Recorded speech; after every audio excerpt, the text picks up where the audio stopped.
Alors, bonsoir tout le monde. Merci de vous déplacer malgré ce temps qui n'est pas très beau, avec la pluie qui tombe présentement. Peut-être juste dire aux gens qui nous suivent sur Facebook, lors des dernières rencontres, lors des dernières séances du conseil, on s'est aperçu qu'il y a un décalage. Bon, on s'en était aperçu avant, mais on n'avait jamais vécu ce problème-là. Il y a un décalage. Et la dernière fois, il n'y avait pas eu de questions à la fin de la séance du conseil qu'on aura tantôt. Et il n'y avait pas eu de questions, ce qui a fait en sorte que les gens qui ont écrit des questions, bien, on les a reçues, mais on avait fermé la séance. Parce qu'il y a un décalage. Bien là, ce qu'on va faire à l'avenir, on va vous exiger de poser des questions. Ça va, les gens dans la salle, on va permettre aux gens de pouvoir écrire les notes. Donc, blague à part, on va s'assurer de garder un 2-3 minutes de plus à la fin, si jamais on voit qu'il n'y a pas de questions dans la salle, puis qu'il n'y en a pas non plus sur Facebook, pour s'assurer qu'on n'échappe pas les questions des gens. Là. Alors, on s'excuse, on est en apprentissage encore avec cette technologie-là, quoique ça va relativement bien. D'accord. Donc, ce soir, deux séances de consultation. La première sur le projet la rue des Étangs, donc à l'ouest de la municipalité sur la rue Notre-Dame, donc le projet qui va vers le nord. Et l'autre, c'est sur le règlement sur les piscines. Donc, je vais commencer par le projet sur la rue des Étangs. Tout simplement, vous mentionnez que le projet en question va être régi ou réglementé par PIIA.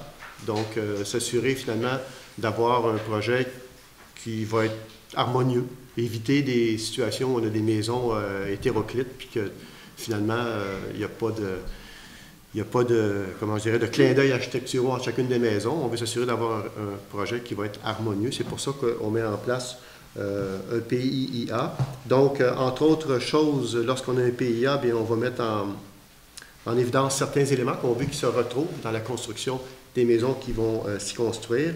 On parle, entre autres, toitures incluant des pignons de pente moyenne ou forte, dominance de parements de bois, de fibrociment ou de fibres de bois, de couleur pâle pouvant ou non être agencés avec la maçonnerie, des détails architecturaux tels que des ornements de pignons, des chevrons décoratifs, touches de bois naturel visant la mise en valeur de certains éléments architecturaux, des portes et fenêtres de couleur foncée. Il est toutefois entendu que les bâtiments à construire pourront dégager une certaine modernité de par leur apparence, et ce, malgré l'intégration des caractéristiques précédentes. Alors oui, une harmonisation, mais en même temps aussi une certaine ouverture pour s'assurer, évidemment, qu'on puisse là, répondre à certaines demandes qui pourraient se faire, mais tout ça se fera, s'il y a des demandes particulières, bien, ça ira au CCU. Donc le CCU, avec les critères qu'il a en main, fera une recommandation au conseil municipal si jamais ça arrivait, là. Mais je sais qu'il y a un promoteur présentement qui s'occupe du projet, puis il est au courant, en ce cas s'il n'était pas l'île présentement, qu'il y a un PIA, mais je pense qu'il le sait très bien qu'il va y avoir un PIA qui va être mis en place. Donc, on est au deuxième projet de règlement, et ce soir, c'est la consultation. Je sais qu'il y a des gens dans la salle peut-être qui seraient intéressés, qui ont des questions par rapport à ce projet-là. Alors, si vous avez des questions, moi, je suis là pour y répondre. Et si je n'ai pas la réponse, oui. Juste un développeur. Madame L'Espérance? Oui. Est-ce que vous voulez aller au micro? Les gens, c'est parce qu'ils nous disent qu'ils n'entendent pas la question quand vous êtes loin dans la salle. Si vous ne voulez pas être filmé, le monsieur, vous avez qu'à lui dire « pas filmé », puis aller au micro tout simplement. Elle ne veut pas être filmée. Vous présentez, posez votre question ou vos questions. Françoise L'Espérance. Présentement, il y a un seul développeur? À ma connaissance, c'est un développeur qui a acheté, qui a mis en place les infras que vous voyez présentement. Maintenant, est-ce qu'il va vendre éventuellement des terrains à d'autres promoteurs? J'en ai aucune idée. Ce sera à lui de décider ce qu'il fait avec ces terrains. OK. Moi, mon inquiétude, c'est face à la quantité de maisons, à la circulation qui va se faire dans ce coin-là. Si on pense, on a entendu parler de 150 portes. On a même entendu le nombre 200. Si on pense que 150 portes à 2 voitures, 4 personnes par porte, ça fait du monde qui circule. J'aimerais que vous ameniez votre réflexion sur le fait que la rue des Étangs devrait déjà être planifiée à développer vers le nord. Parce que si tout ce monde-là sort sur la 138, ça fait ça fait du trafic, ça fait les enfants qui vont à l'école, les enfants qui vont en garderie, les enfants qui vont au parc, qui vont à la piscine. Ça fait du monde qui circule. Alors, j'aimerais que vous apportiez votre réflexion sur le fait d'ouvrir la rue vers le nord. OK. On va regarder ce qui peut être fait. Par ailleurs, vous dire qu'on a un comité de sécurité routière et Mme la présidente est ici, donc Mme Clermont qui est présidente du comité. Moi, je pense qu'elle a bien entendu votre inquiétude par rapport à la circulation. Ça pourrait être considérer, parce qu'éventuellement, on aimerait que la municipalité se dote d'un plan d'action en sécurité routière. Alors, considérer ce nouveau développement-là dans le plan d'action qui sera là, probablement là, travaillé là, janvier, février ou mars. Parce que si on regarde présentement, il y a à peu près une vingtaine de maisons dans ce développement-là. Pas le nouveau développement, ce qui est développé présentement. Oui, il y a d'accord. déjà une vingtaine de maisons. Et vous seriez surpris de voir la circulation qui se fait déjà avec une vingtaine de maisons. Donc, pensez à 150 portes ou 200 portes. Ben, le nombre de portes, 165, combien? À peu près 165 portes. Moi, j'avais entendu 150, quelqu'un m'a dit 200, donc 165. On est dans la moyenne. Ouais, mais juste vous dire qu'à l'époque, le premier projet qui avait été déposé par le développeur de l'époque, parce que le plan a changé de main depuis, là, il était à 300 portes, je pense. Et le conseil d'avant, donc, avait réduit ce nombre de portes-là, justement, probablement parce qu'il y avait cette inquiétude-là par rapport à la circulation, entre autres. Il avait réduit le nombre de portes à 165. Parce que la 138, là, ça parle, ça. Je suis bien d'accord avec vous. Les camions, les grosses vannes qui viennent de chez Mondor, tout ça, là, ça fait du monde qui passe. Moi, je le vois, là. Oui. Je pense que je suis la mieux placée pour savoir le trafic qui passe là. Puis ça nous cause des inquiétudes. Parfait. Bon, on le prend en considération, Mme L'Espérance. Merci. Est-ce qu'il y a d'autres questions concernant le projet? Oui, Madame. Oui. Bonjour. Joanne Millette. Je suis dans le secteur des étangs. Parler de sécurité, depuis que les travaux, on avait 2 lampadaires, un qui était sur la 138, l'autre qui était sur la rue des Bouées, auprès des étangs. Il y avait un arrêt-stop aussi à la rue des étangs. Il n'y a plus rien de ça. Il fait noir comme sur l'Iable. Les gens maintenant, ça passe rapidement. Il n'y a pas d'arrêt qui a été au coin des étangs et des bouées. Il n'y en a plus. On n'a même pas eu l'occasion d'avoir un arrêt temporaire. Il y a des enfants, il y a des autobus scolaires, pas très sécuritaires. Ça, je ne sais pas quand est-ce que ça va être réglé. Les lumières, on me dit, bien, c'est peut-être pas la municipalité, mais je ne sais pas s'il y a quelqu'un qui les a enlevées. Pas pratique. Le stop, je pense que ça devrait être une priorité aussi à ce niveau-là par rapport au coin de la rue. Ça, c'est une des choses que je voulais ramener au niveau de la sécurité. Bien, merci. Pour ce qui est de l'arrêt stop, je pense qu'on peut en poser un. On est souverain sur le territoire, ici la municipalité est souveraine, donc on peut en installer un. Est-ce qu'il y a une période de quelques jours pour annoncer qu'il va y en avoir un, ou si on peut le mettre, bon, on va en poser un rapidement. C'est ça, parce qu'il y en avait, je m'excuse, il y en avait déjà un, fait que je ne voyais pas pourquoi. Merci de nous le dire. Puis les gens qui passent, je veux dire, il y a des rues qui sont près, il y a des enfants qui sont là. Parfait. Et là, les gens ne font pas vraiment attention, je vous dirais. On ne vous le promet pas demain matin, mais cette semaine, on devrait être capable d'installer un arrêt stop à cet endroit-là. Oui. Côté lumière, elle a été enlevée avec l'autorisation du MTQ, je présume, M. Maheu? Je sais pas. Il y avait une lumière à cet endroit-là? Il y avait une lumière au coin de la 138. Oui. Et l'autre lumière mais au coin était... de la 138, mais de la rue des Étangs et 138? Oui, OK. oui. Puis l'autre, c'était au coin des étangs puis des bouées. OK. Ce qui allait vers les goélettes. Oui. Là, on se retrouve... OK, je comprends. Il y a déjà des demandes qui ont été faites pour que ça soit réinstallé. Ouais. OK. Donc, les demandes ont été faites. On les rencontre cette semaine. La semaine prochaine, on les rencontre, le MTQ, le 19 en fait. Okay. Et on va rajouter cet élément-là, puis on va le réitérer dès demain. On va lui envoyer de l'information comme quoi qu'on a déjà fait une demande pour ces lumières-là. Et comme ça, quand on ne les surprendra pas le 19, ils vont savoir qu'on veut savoir quand ils vont les réinstaller. Oui, c'est ça. Parfait. Puis je ne sais pas si en même temps, c'est possible d'arranger un peu la rue des étangs jusqu'à des goélettes. Présentement? Parce que là, c'est comme très... Les gens qui vont sur des goélettes, c'est le seul passage qu'ils ont pour aller, hein, c'est ça? Oui, okay. c'est le seul passage qu'on a. Donc, l'entrepreneur qui a fait les travaux a la responsabilité de s'assurer que ce soit non seulement carrossable, mais agréable. Jusque des goélettes? Oui, parfait. Avec le petit bout aussi, parce que des fois, surtout ce coin-là, c'est très, très raboteux. Il y a Mme Lynn qui s'occupe de la voirie, puis il y a M. Boisjoli qui est grippé, qui n'est pas là ce soir, mais on va lui faire le message qu'il voit à ce que le message se rende directement au MTQ. Pour que le 19, on puisse... Mais avant ça, finalement, c'est pas le MTQ, excusez-moi, mais l'entreprise, l'entrepreneur, on va lui demander qu'il fasse tout de suite ce qu'il faut. Là. Ça tombe bien, le sol est dégelé, il va être capable de travailler le sol pour le mettre, non pas carrossable, mais agréable. Les deux. C'est bon? Les deux, ça va être bon. Dernière petite question par rapport à ce secteur-là. Parce que j'ai regardé les documents qu'il y avait là, sur le site de la municipalité. Puis, on parlait, je vous ramène au projet là, de zonage, le 269-90, qui touchait le secteur de la rue José et des étangs. Puis là-dedans, je voyais que ça parlait d'habitation d'un jumelé, multifamilial isolé de 6 logements et des jumelés de 4 logements. J'ai une copie, j'avais reçu une copie du plan de l'entrepreneur, puis là, dans ce plan-là, on parle de 8 logements. Je ne sais pas s'il y a eu une évolution entre la période du mois de juillet à aujourd'hui qui ne se retrouve pas sur le site de la municipalité. Je ne l'ai pas trouvé. En tout cas, s'il est à quelque part, je ne l'ai pas trouvé. Mais je conçois mal qu'on construise des 8 logements quand le dézonage, c'est des 4 et des 6. M. Maheu? C'est des 4 jumelés, dans le fond. Un 4 avec un autre 4, ça fait un total de 8. OK. Ça, c'est pas clair. C'est 2 4 avec un mur mitoyen. OK. Fait que c'est un jumelé de 4 à 4. OK. Ouais, Parfait. C'est beau. Ça va? Ben, merci Parfait. beaucoup Merci. de vos remarques, Mme L'Espérance. Il y avait autre chose, le coin de la rue qui, sur le plan que j'ai vu, moi, c'est une emprise.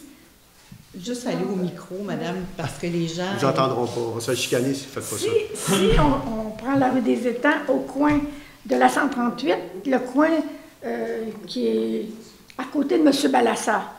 Présentement, là, c'est pas arrangé, il y a des... Ça n'a pas été aménagé. Tout le reste a été planifié, tout le reste a été bien placé, mais là, il y a un paquet de cochonneries, d'arbres, de branches. On va envoyer un Le inspecteur. ménage n'a pas été fait dans ce coin-là. Y a-t-il une raison? Donc, là? c'est à l'est de la rue des Étangs. À l'est de la rue des Étangs, c'est OK, ça? parfait. Coin S Oui. avec la 138. Parfait. Parce que là, ça n'a pas d'allure de voir ça. Donc, on a l'arrêt à rajouter, on a la rue à rendre agréable et non pas seulement carrossable, et on a un petit ménage, donc un message à faire à l'entrepreneur, 3 messages à faire à Puis l'entrepreneur, la lumière. puis la lumière au MTQ. 2 messages à l'entrepreneur, un à la municipalité pour l'arrêt et un pour le MTQ. Oui, monsieur? Oui, une dernière. C'est correct, allez-y. Merci, M. Maheu, de vous répondre. On s'est parlé quelques fois au téléphone. Vous vous présentez, monsieur? Cloutier, des goélettes. Moi, c'est juste le bassin de rétention qui m'énerve un peu. À l'air libre, beaucoup de moustiques, etc. Première fois, j'entendais ça. C'est du bassin, pouvez-vous m'expliquer? Ben, je vais faire quoi? vous expliquer où. Ben oui. Ben, je sais c'est quoi exactement. Oui, mais dans le c'est fond, tout l'eau qui c'est s'en va là. C'est une nouvelle norme environnementale. C'est pour éviter que l'eau arrive trop rapidement dans les cours d'eau, les rivières, le fleuve, etc. Donc, c'est pour justement s'assurer que l'eau arrive lentement pour ne pas provoquer des crues lorsqu'il y a de fortes pluies. Ça sert à ça principalement. Moi, je vous invite à aller voir. Il y en a un, vous allez m'aider, M. Maheu. Il y en a 2, en fait, nouvellement installés. Et les rues exactement. Vous avez votre micro qui fonctionne, vous pouvez le diriger vers vous. On va pouvoir... Il y en a un, c'est dans le coin de la rue Charles-Sevestre et l'autre sur la rue François-la-Liberté. Exact. François-la-Liberté, c'est à l'ouest du village. Pas à l'ouest, à l'est, excusez-moi. À l'est, vous allez sur la carte, vous l'avez sur le site de la municipalité, vous allez le trouver. On va le trouver, OK. C'est ça. Allez voir, ça donne quoi? Là, on est en train de regarder parce qu'on va faire des aménagements particuliers, justement, pour éviter ce que vous venez de soulever. Et aussi, le risque, il y a un risque si jamais il y avait une grosse pluie puis que l'eau montait rapidement, pour les enfants aussi, pour éviter qu'il y ait donc, il va y avoir probablement des panneaux qui vont être installés éventuellement pour signaler qu'en cas de pluie, il peut y avoir un danger, effectivement, que l'eau monte. Mais, Il contrôle les insectes, là. Ouais. Ah, Les puis moustiques incroyables. c'est vrai. Puis il y en a un autre, je pense. Oui, mais c'est le même, OK. C'est celui que M. Trudel a dû aménager, la construction de la Trudel, c'est ça? OK. Bon, parfait. C'est bon? C'est bien beau. Ben, vous avez bien raison de poser ces Ben, je questions. vous invite d'aller faire un tour pareil hier soir, cette rue magnifique. Oui, ben, Avec les corrections, ça serait correct. ben, ça tombe bien, j'ai mon camion, je ne risque pas de briser ma suspension, mais on va y voir. Vous avez bien fait, puis n'hésitez pas à l'avenir. Non, vous pouvez appeler n'importe quand à la municipalité, pas juste attendre la séance du conseil. Pas de problème. C'est bon? Parfait. Dans la planification de tout le coin, tout le quartier, Oui. est-ce qu'il y a de prévu des trottoirs? Des Éventuellement, cyclables? oui, tout va se faire, puis cyclable, trottoir. On veut mettre Parce que là, si on l'accent... regarde les plans Oui. que le développeur a présenté, il n'y a rien là-dessus. Là. Le plan se trouve sur le site Internet de la municipalité? Est-ce qu'il est là? Dernière version? Non. Non, pas le plan du promoteur. Par contre, on l'a fait circuler, le plan du promoteur, dans le cadre de certaines consultations, Mhm. Ouais. pour ceux qui le demandaient. OK. Et que y retrouve-t-on? J'ai lu. Que y retrouve-t-on? Est-ce qu'on y retrouve des... Non. Pas de trottoir à cause du drainage ou du type de drainage dans ce secteur-là, mais on gardait la possibilité, puis je ne veux pas mouiller non plus, parce qu'il y a des choses qu'on a jasées dans le cadre du budget, Oui. et il y avait certaines choses qu'on avait regardées dans ce secteur-là. En fait, la volonté, c'est vraiment de faire de plus en plus de place aux piétons Ouais. versus automobiles. Donc, s'assurer on aimerait, je pense, à la limite, idéalement, il faudrait que la municipalité se dote d'un plan de déplacement actif. Et quand on a un plan de déplacement actif, bien, il faut prévoir justement qu'il y a des piétons, il y a des jeunes à vélo, des dames ou des messieurs avec des poussettes. Là. Il faut prévoir tout ça. Là. Oui, parce Alors, qu'il arrive des jeunes familles. d'autant avec plus des que c'est un bébés. nouveau Ça, projet. Les gens en voient Oui. qui traversent, là, puis... en tout cas, c'est ça. Parfait. C'est bon. Merci. Ça va pour cette consultation-là? Pas d'autres questions? Alors, on va y mettre fin. On va passer à la deuxième partie, finalement, des consultations de ce soir. Et on parle de piscine. Règlement sur les piscines.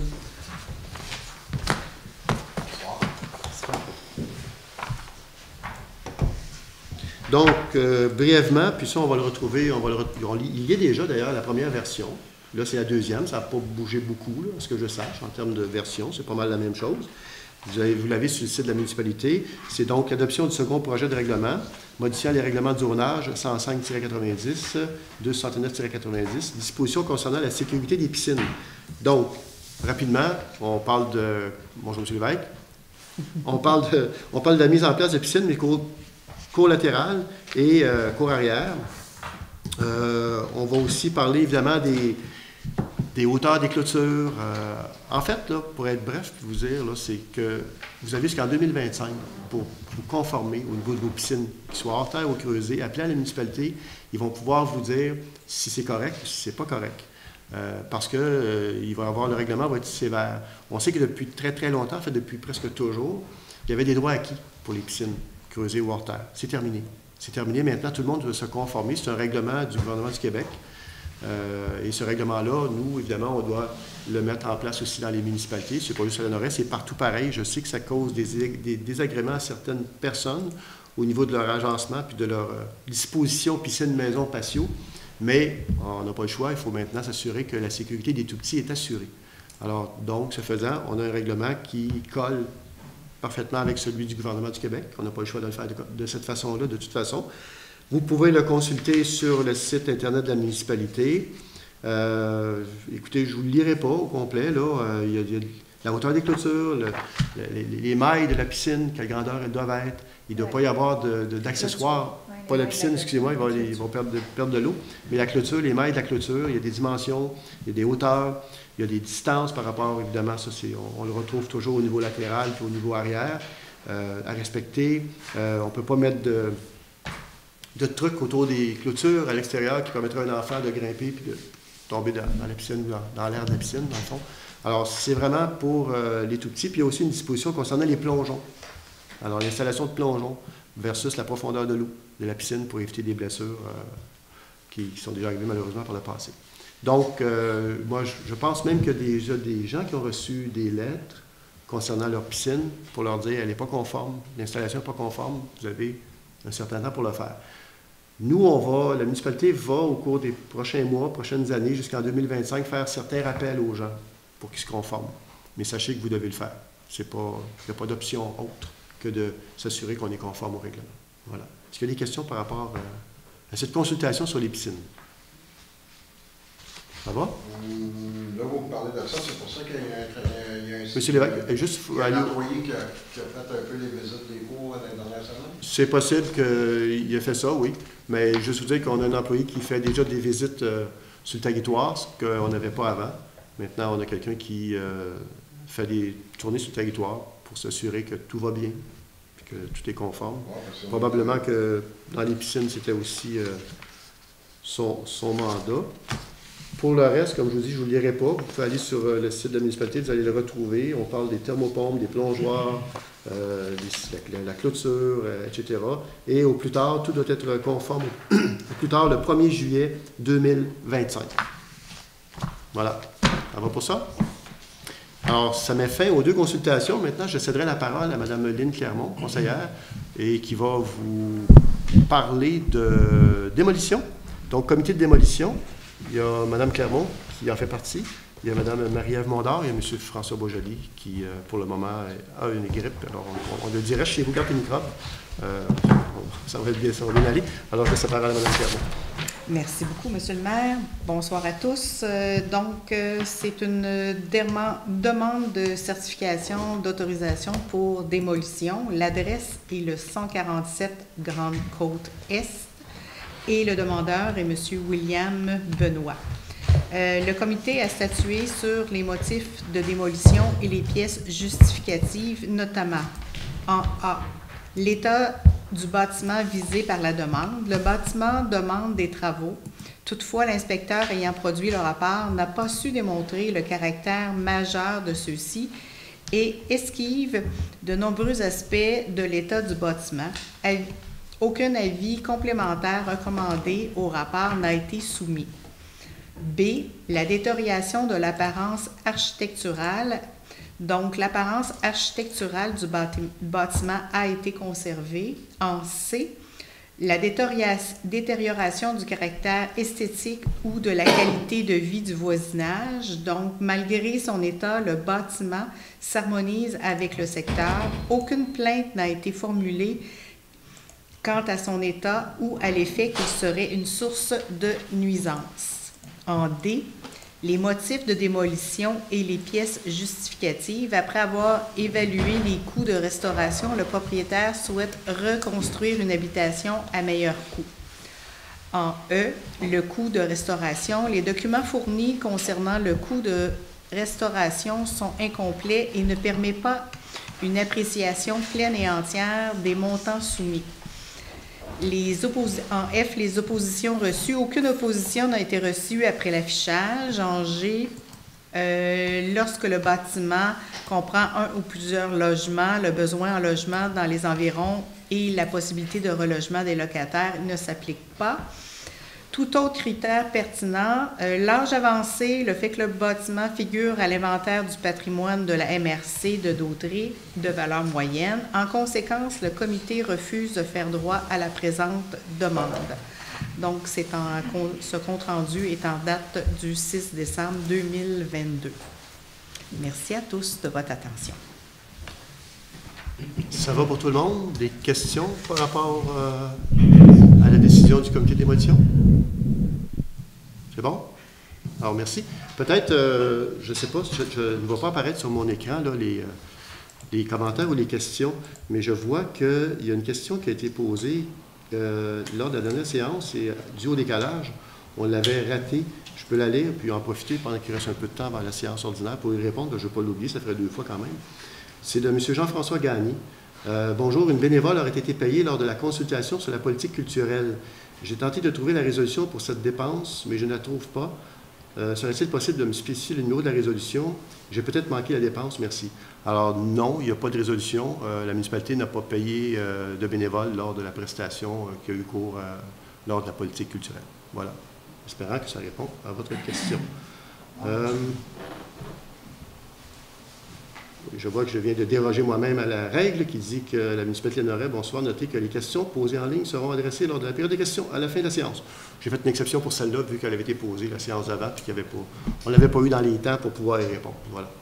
Alors, on va prendre une petite pause jusqu'à 20h pour ouvrir la séance régulière du Conseil. Merci beaucoup. C'est bon? Alors, bonsoir tout le monde. Encore une fois, merci de vous déplacer.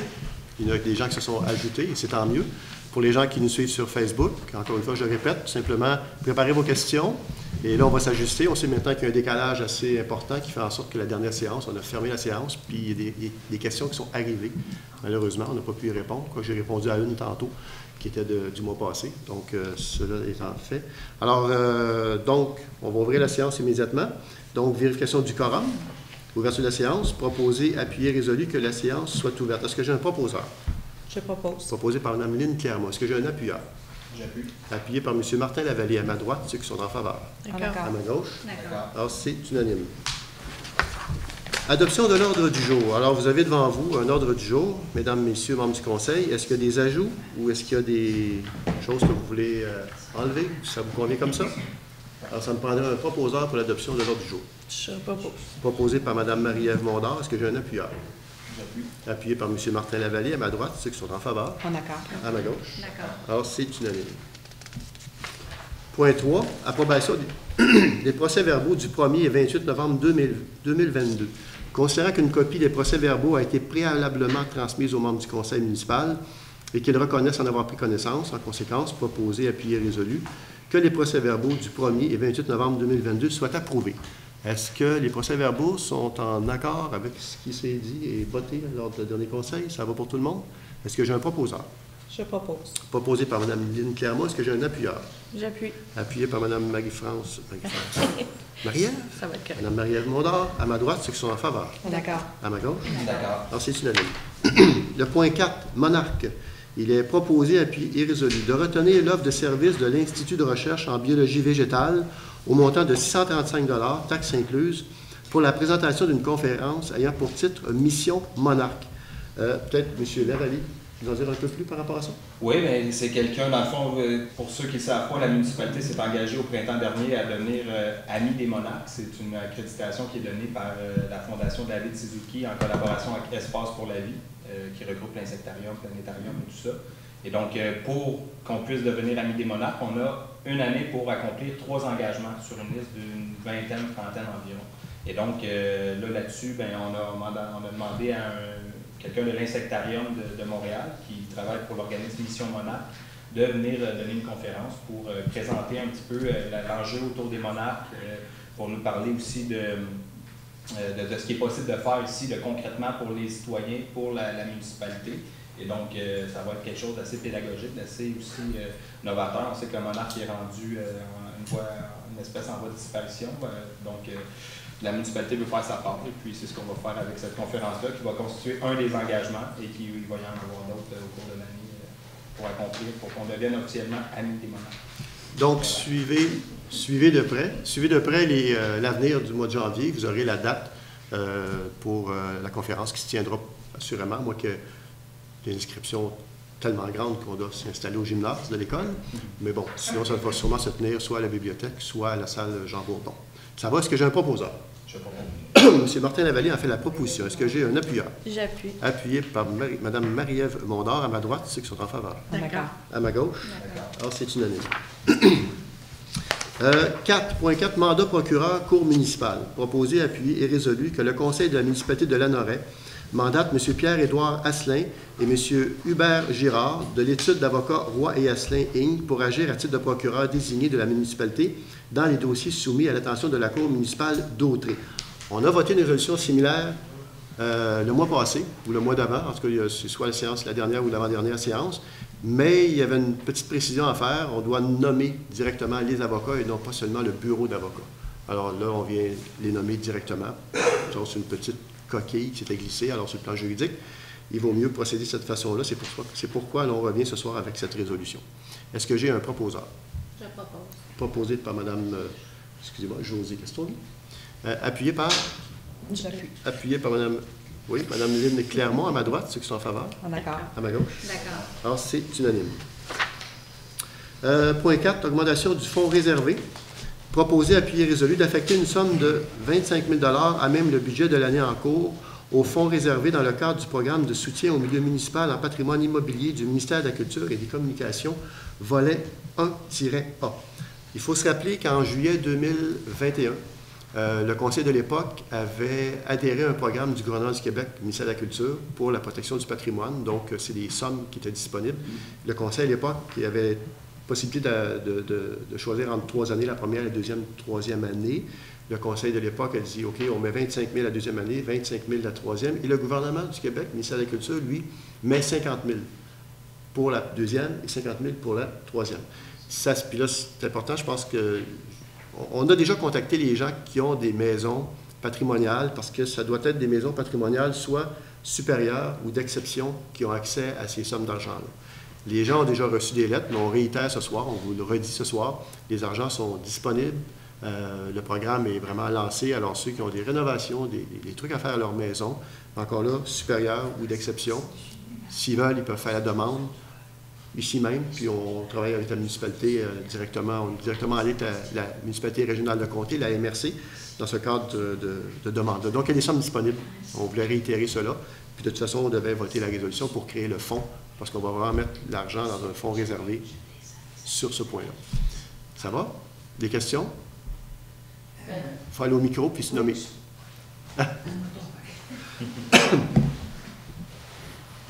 Je crois me souvenir que la maison de M. Desmarais est admissible. Hein. Je pense qu'elle est classée supérieure. La maison sur Notre-Dame, là. Non, Sainte-Marie. Sainte-Marie, pardon, Sainte-Marie, oui. Ce qu'on peut faire, on peut prendre le temps de vérifier, puis on vous revient tantôt sur la réponse. Ça va? Merci. Pour le moment, on peut tout de même, évidemment, voter la résolution si le Conseil est d'accord. Est-ce que j'ai un proposant? Proposé par M. Martin Lavallée. Est-ce que j'ai un appuyeur? J'appuie. Appuyé par Mme Marie-Ève Mondor. À ma droite, ceux qui sont en faveur. D'accord. Et à ma gauche? Alors, c'est unanime. 5.1. Déclaration des intérêts pécuniaires des membres du Conseil dépôt. Conformément aux dispositions de l'article 358 de la Loi sur les élections et les référendums dans les municipalités, Mesdames Lynne Clermont, Marie-Ève Mondor, Lucie Ouellette et José Castonguay, ainsi que Messieurs André Villeneuve, Martin Lavallée et François Beaujoli, membres du Conseil, ont déposé leur déclaration des intérêts pécuniaires. C'est une mise à jour, évidemment, qui doit se faire au courant de l'année aussi. Mais là, on vient les déposer pour l'année 2022. C'est la loi qui nous oblige à le faire, c'est correct, mais il fallait les déposer avant le 31 décembre 2022. C'est ce qui est fait ce soir. Est-ce que j'ai un proposant? C'est un dépôt, je m'excuse. Alors, pas besoin de résolution pour ce faire. Mais donc, voilà, on peut cocher une case, c'est fait. 5.2, extrait du registre public des déclarations faites par un membre du Conseil dépôt. Conformément aux dispositions de l'article 6 de la Loi sur l'éthique et la déontologie en matière municipale, le directeur général et greffier trésorier dépose un extrait du registre public des déclarations faites par un membre du Conseil. Il y a dépôt. Tantôt, évidemment, on comprend que ceci est privé, donc de l'ordre du privé au niveau des déclarations pécuniaires du membre du Conseil. Ce n'est pas quelque chose qui est public. Est-ce que je me trompe? C'est public. Ah, les gens vont savoir que j'ai une maison dans Saint-François. Je ne suis pas très bien ça. Je pensais que c'était quand même privé. Bon, c'est public. Alors, ça va être déjà, possiblement d'ici la fin de la semaine, sur le site de l'Université. Ah, donc, je dirais juste, est-ce que les informations qui sont dans ce document-là... C'est accessible via une demande d'accès par l'accès à l'information. Parfait. Parce que je veux justement en parler le point suivant. Dans le fond, le point suivant, c'est est-ce qu'un membre du Conseil a reçu, par gratitude ou quoi que ce soit, c'est un montant d'argent, évidemment, il faut le déclarer, mais un bien ou quelque chose. Donc, il faut que... Et dans notre code d'éthique, au niveau des élus, c'est tolérance zéro. Donc, c'est zéro. Donc, on ne tolère aucun cadeau de quoi que ce soit, de qui que ce soit.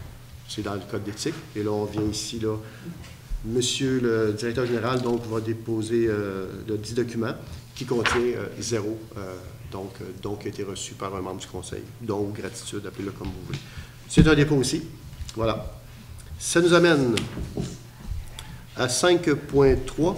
Donc, avis de motion du projet de règlement 19-4-2023, modifiant le règlement 19-2001 relatif au fonds de roulement. Donc, la conseillère ou le conseiller donne avis de motion indiquant qu'un membre du conseil pourra proposer à la prochaine séance ou à toute autre séance subséquente du conseil un projet de règlement modifiant le règlement 19-2001 relatif au fonds de roulement et dépose le projet de règlement numéro 19-4-2023, lequel sera adopté à une séance subséquente. En fait, la municipalité possède un fonds de roulement et on peut mettre jusqu'à 20% du budget. Donc, si on a un budget de 7 millions, exemple, on peut mettre jusqu'à... Ça donne bien 1 400 000, 20%. Donc, on pourrait mettre jusqu'à 1 400 000 et en fait, on a un peu plus que 7 millions, fait qu'on va déposer 20%. On atteint, je pense, 1 500 000 dans le fonds de roulement. C'est ce qui est visé par le projet. C'est ce qui est visé par le projet. Puis l'idée derrière ça, c'est que ça permet à l'initiative de se prêter de l'argent à très, très, très faible taux d'intérêt, évidemment, vous comprendrez.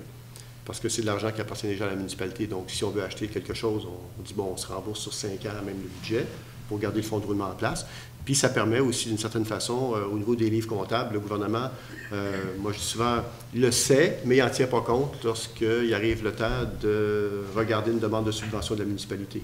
Si on laissait cet argent-là dans le budget comme étant des surplus, le gouvernement dirait, bien, vous avez suffisamment d'argent, donc pour tel projet, on ne vous financera pas. Donc, on veut s'assurer qu'on a accès aux subventions du gouvernement. C'est tout simplement un truc comptable, puis en même temps, ça oblige les municipalités, d'une certaine façon, ça permet aux municipalités d'avoir des sommes pour acheter des trucs sans payer d'intérêt. Alors, voilà. Et cet argent-là est placé à taux d'intérêt aussi. Voilà. Est-ce que j'ai quelqu'un qui donne, donc, avis de motion? Qui donne avis de motion. Vous donnez avis de motion. Mme Hélène Clermont donne avis de motion. 5.4, budget 2023 et programme triennal d'immobilisation 2023-24-25, date d'adoption. Il est proposé et appuyé par résolution que le dépôt et l'adoption du budget pour l'année financière 2023 et du programme triennal d'immobilisation 2023-24-25 ait lieu lors d'une séance extraordinaire le 19 décembre 2022 à 19h, que la présente résolution abroge et remplace sa résolution 2022-11-386 qui avait prévu qu'on adopterait le budget le 12. Et on voulait avoir un peu plus de temps pour regarder les options qui s'offraient aux membres du Conseil pour le budget. Et avec le travail, évidemment, des officiers et du personnel de la municipalité, ça nous a permis de regarder d'autres options, s'assurer qu'on fait ça correctement. Donc, on a repoussé la date d'adoption, non pas le 12, mais ce sera le 19 décembre, un petit peu avant Noël. Est-ce que j'ai un proposeur pour le changement de date? Je propose. Proposé par M. Martin Lavallée. Est-ce que j'ai un appuyeur? J'appuie. Appuyé par Mme Marie-Ève Mondor, à ma droite, ceux qui sont en faveur. D'accord. À ma gauche? D'accord. C'est unanime.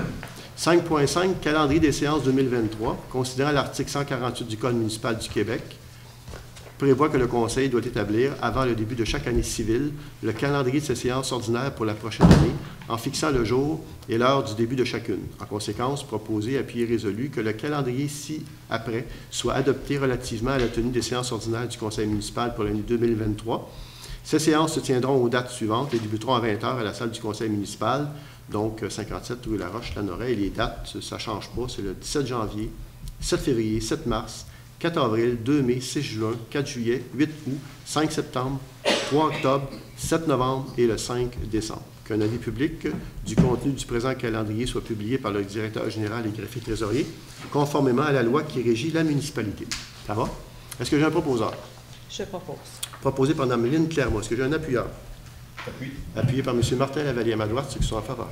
D'accord. À ma gauche? D'accord. C'est unanime. Budget des fêtes. Il est proposé, appuyé et résolu, d'autoriser un budget maximal de 4 000 $ en cette période des fêtes afin de souligner le travail effectué tout au long de l'année par les employés municipaux. C'est le même budget que l'an passé. Et c'est bien précisé que c'est un budget maximal. Donc, l'année passée, il n'a pas été utilisé au complet. Et bon, c'est pas un montant qui, en tout cas, ça ne peut pas excéder 4 000 $, mais plus souvent qu'autrement, c'est un peu en bas. On veut juste s'assurer que les gens aient une marge de manœuvre pour organiser quelque chose pour la saison des fêtes. On a combien d'employés, M. Maheu? Ça dépend de la saison. Oui, ça dépend de la saison. L'été, on est beaucoup plus. Ce temps-ci, c'est un peu plus que 30. Un peu plus que 30 employés. Voilà. Ça va? Est-ce qu'il y a des questions? C'est bon? Est-ce que j'ai un proposeur? Je propose. Proposé par Mme Josée Castonguay. Est-ce que j'ai un appuyeur? J'appuie. Appuyé par Mme Lynne Clermont. À ma droite, ceux qui sont en faveur. D'accord. À ma gauche? D'accord. C'est unanime. 5.6, vœux de Noël. Proposé, appuyé, résolu, d'autoriser un budget maximal de 600 $ pour la diffusion de vœux de Noël. Donc, ça va me permettre d'adresser des vœux de Noël par l'entremise de CFNJ. On dit encore là, c'est un maximum de 600 $. Alors, c'est une petite capsule de 30 secondes. On verra combien de capsules on fera diffuser durant le temps des fêtes. Et on a déjà une entente avec CTRB pour les vœux de Noël, qui est déjà compris dans l'entente qu'on a avec vous. Donc, ce n'est pas compris dans ce 600-là, c'est déjà inclus dans l'entente. Est-ce que j'ai un proposeur? Je propose. Proposé par M. Martin Lavallée. Est-ce que j'ai un appuyeur? J'appuie. Appuyé par Mme Marie-Ève Mondor. À ma droite, ceux qui sont en faveur. D'accord. À ma gauche, D'accord. c'est unanime. 14. Adoption du projet de règlement 119-2022 portant sur la citation du pavillon Clément-Loranger à titre d'immeuble patrimonial. Alors, il est proposé, appuyé et résolu que le Conseil municipal adopte le projet de règlement ayant pour titre règlement 119-2022 portant sur la citation du pavillon Clément-Loranger à titre d'immeuble patrimonial tel que déposé. Vous allez le retrouver sur le site Internet de la municipalité dans les jours et semaines qui viennent, donc l'intégrale de ce projet-là. Et juste vous dire que... oui, on parle ici, évidemment, de l'extérieur du bâtiment. Donc, tout ce qui est l'enveloppe extérieure. On parle de protéger sur le plan patrimonial. Et, évidemment, s'il y avait des modifications, ça doit répondre aux critères qui sont déjà établis dans le règlement. Ça va? Est-ce que j'ai un proposeur? Je propose. Proposé par M. Martin Lavallée. Est-ce que j'ai un appuyeur? J'appuie. appuyé par Mme Marie-Ève Mondor. À ma droite, ceux qui sont en faveur. D'accord. À ma gauche, D'accord. c'est unanime.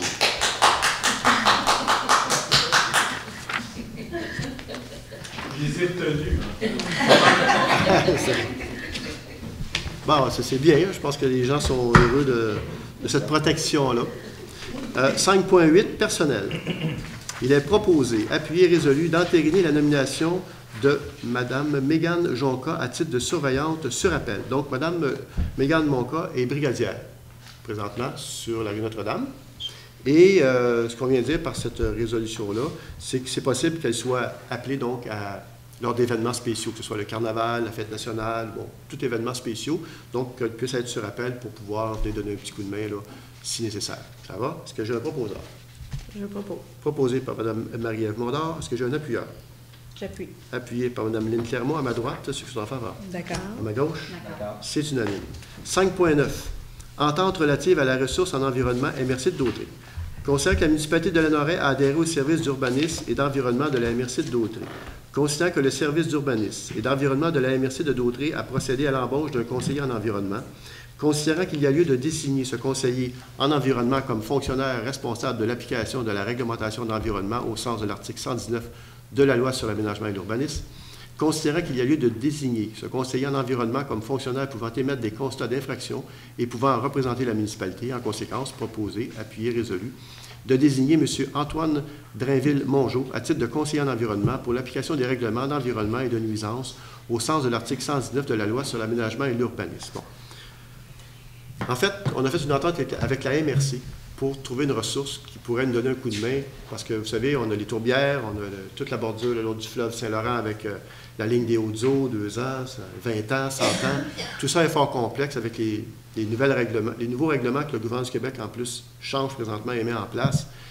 C'est complexe et ça prenait vraiment quelqu'un qui avait les compétences précises dans ce domaine-là. Donc, on l'engage avec la MRC, c'est une entente qu'on fait avec eux.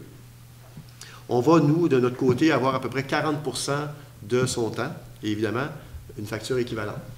La bonne nouvelle, c'est qu'on a déniché une subvention sur 3 ans pour son salaire. Fait qu'il coûte pratiquement rien pour le moment. Dans 3 ans, évidemment, on aura assumé 40 d'un salaire.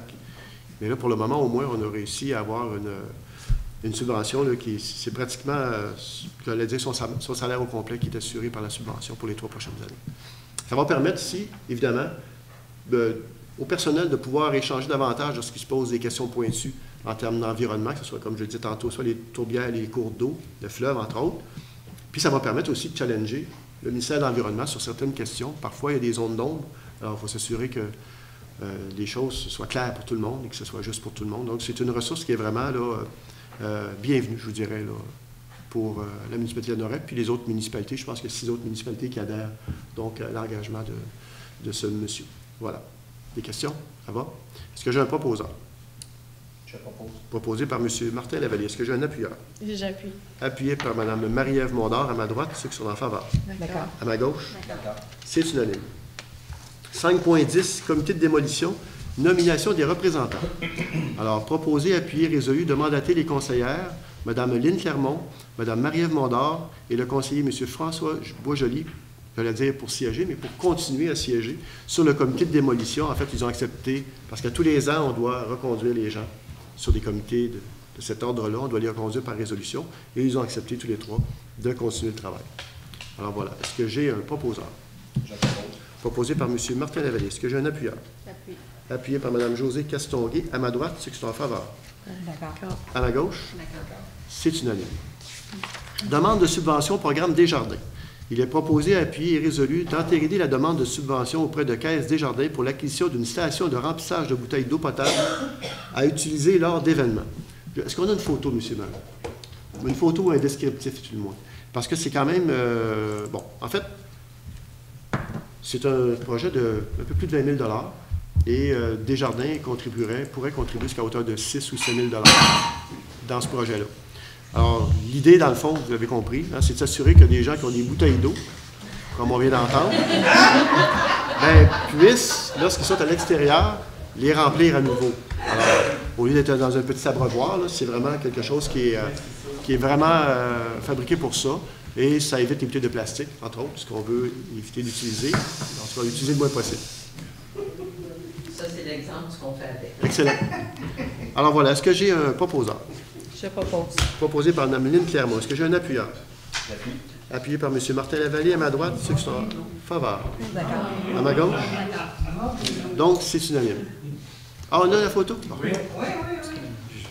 Je vais la regarder parce que moi-même, je voulais la voir. C'est similaire, ça ne veut pas quand dire que ça même. va être nécessairement comme ça, mais c'est Amovible. le genre de On choses peut le déplacer comme sur le territoire, alors tout dépendamment où l'événement se tient. Alors, merveilleux.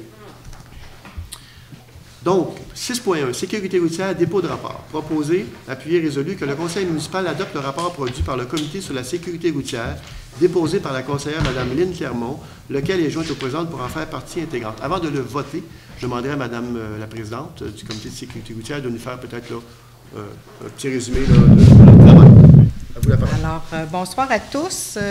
Merci d'être présente ce soir. Donc, c'est avec une grande fierté que je dépose ce premier rapport du comité de la sécurité routière auquel ont participé plusieurs citoyens, citoyennes et intervenantes. Les deux principaux objectifs du comité sont améliorer la sécurité routière sur l'ensemble du territoire, préserver et améliorer la qualité de vie de toute la communauté. La multitude d'informations qu'a collectées le comité tout au long de cet exercice est remarquable. Les membres, après analyse des données, proposent plusieurs recommandations, mais il y a une recommandation qui, à notre avis, est le pilier sur lequel devrait reposer l'ensemble des recommandations. C'est que le conseil municipal mandate un expert afin d'accompagner les membres du comité à l'élaboration d'un projet de plan d'action sur la sécurité routière à court, moyen et long terme et qu'il soit inclus dans ce mandat une analyse de notre sondage. Sans faire ombrage à toutes les autres recommandations qui suivent, il nous apparaît important de préciser que la participation citoyenne est primordiale pour la réussite de cet exercice et s'assurer d'un partenariat fort avec l'ensemble des acteurs que nous retrouvons sur notre territoire. Plusieurs citoyens et citoyennes se sont impliqués directement dans ce projet. Ces citoyens et citoyennes ont consacré plus de 22 heures aux discussions en comité afin d'échanger et de rencontrer les acteurs clés, sans compter les nombreuses heures de recherche sur le sujet qu'ils ont effectuées afin d'améliorer la réflexion. Je tiens à remercier personnellement les citoyens qui ont pris part à une ou plusieurs rencontres et plus particulièrement à ceux qui ont participé à la conception du rapport final, soit Mesdames Doris Boisjoli, Anna Dossuani, Cheryl Tremblay, Marie-Ève Mondor qui est à ma droite, Messieurs André Champagne, Martin Gagnon, Alain Lévesque et André Villeneuve, notre maire. Alors, sur ce, je vous remercie beaucoup. Évidemment, il y a plein de recommandations qui vont suivre, donc je vous invite à les lire. Il sera disponible sur le site de la municipalité dans les prochains jours. Merci. Des questions? Madame Clermont? Ça va? Parfait. Merci, Madame Clermont. Donc, vous avez vu tantôt, on a fait des dépôts de documents, de rapports sans résolution. Mais dans ce cas-ci, vu que c'est un comité de travail mandaté par le conseil, ce n'est pas un rapport d'activité, mais c'est un rapport vraiment de réflexion. Alors, on y va directement par résolution, ce qui donne une force plus grande, je pourrais dire, donc, aux 10 rapports. Est-ce que j'ai un proposeur? Je propose. Proposé par Mme Lynne Clermont. Est-ce qu'il y a un appuyeur? J'appuie. Appuyé par M. Martin Lavallée. À ma droite, ceux qui sont en faveur. D'accord. À ma gauche? D'accord. Alors, c'est unanime. 7.1, programme d'aide à la voirie locale sous-volet, projet particulier d'amélioration par circonscription électorale. Considérant que la municipalité de Lanoraie a pris connaissance des modalités d'application du volet projet particulier d'amélioration du programme d'aide à la voirie locale et s'engage à les respecter, considérant que le réseau routier, pour lequel une demande d'aide financière a été octroyée est de compétence municipale et est admissible au PAVL, vous me permettrez l'acronyme, considérant que les travaux ont été réalisés dans l'année civile au cours de laquelle le ministre les a autorisés, considérant que les travaux ou les frais inhérents sont admissibles au PAVL, Considérant que le formulaire de reddition de compte, le V-0321, a été dûment rempli, considérant que la transmission de la reddition de compte des projets a été effectuée à la fin de la réalisation des travaux ou au plus tard le 31 décembre 2022 de l'année civile au cours de laquelle le ministre les a autorisés, considérant que le versement est conditionnel à l'acceptation par le ministre de la reddition de compte relative au projet, considérant que si la reddition de compte est jugée conforme, le ministre fait un versement aux municipalités en fonction de la liste des travaux qu'il a approuvés, sans toutefois excéder le montant maximal de l'aide tel qu'il apparaît à la lettre d'annonce. Considérant que les ressources financières, que les sources de financement des travaux ont été déclarées, conséquence, proposée, appuyée, résolue, que le Conseil de la municipalité de Lanoraie approuve la dépense d'un montant de 57 482,42 sous relative aux travaux d'amélioration et aux frais inhérents admissibles mentionnés au formulaire V-0321, conformément aux exigences du ministère des Transports du Québec, et reconnaît qu'en cas de non-respect de celle-ci, l'aide financière sera résiliée. Juste vous dire que dans le fond, c'est un montant discrétionnaire qui est donné par la députée. Donc, en l'occurrence, Mme Caroline Proulx. C'est un montant discrétionnaire qui est remis et on doit évidemment démontrer qu'on a fait des travaux en conséquence aussi, parce que la subvention, si on peut l'appeler comme ça, est de 15 000 $.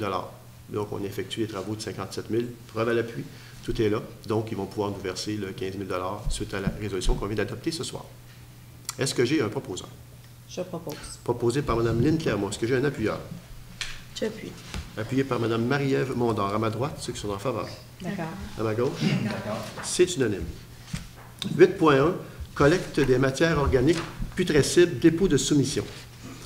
Considérant que la MRC de Dautrey s'est dotée d'un plan de gestion des matières résiduelles et qu'elle a demandé des soumissions pour la collecte et le transport des matières organiques putrescibles destinées au compostage pour notre municipalité, en conséquence, proposé, appuyé, résolu, de retenir le plus bas soumissionnaire conforme, soit la firme EBI Environnement Inc., au montant de 391 821,58 sous, taxes incluses, pour la collecte et le transport des matières organiques putrescibles, débutant le 1er janvier 2023 et se terminant le 31 décembre 2027, soit 41 collectes par année.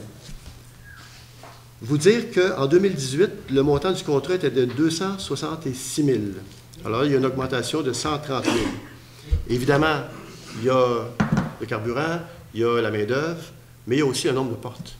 Ça va au nombre de portes. Alors, Lanoraie a connu, vous le savez tous, quand même, il y a eu beaucoup de constructions qui ont été effectuées, donc des constructions neuves ou des logements, et donc ça va avec le nombre de portes, d'où l'explication du montant que vous venez d'entendre.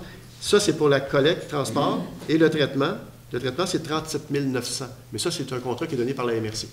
C'est dans la quote-part que la municipalité doit assumer là, avec le budget de la MRC. Donc, c'est trois trucs distincts, collecte, transport et traitement. Voilà, alors ceux qui veulent faire les calculs, je pense que ça donne 2400, il y a 41, alors 391 821,58 divisé par le nombre de collectes, 41 collectes. Vous allez voir combien ça coûte collecte-transport. Je l'ai fait tantôt, mais je pense que j'arrivais à 3 ou 4 000, ou peut-être un peu moins. Je vous laisse ce soin de faire le calcul vous-même. Voilà. Est-ce qu'il y a des questions? Ça va? Est-ce que j'ai un proposeur? Je propose. Proposé par Mme Marie-Ève Mondor. Est-ce que j'ai un appuyeur? J'appuie. Appuyé par Mme Lynne Clermont. À ma droite, ceux qui sont en faveur.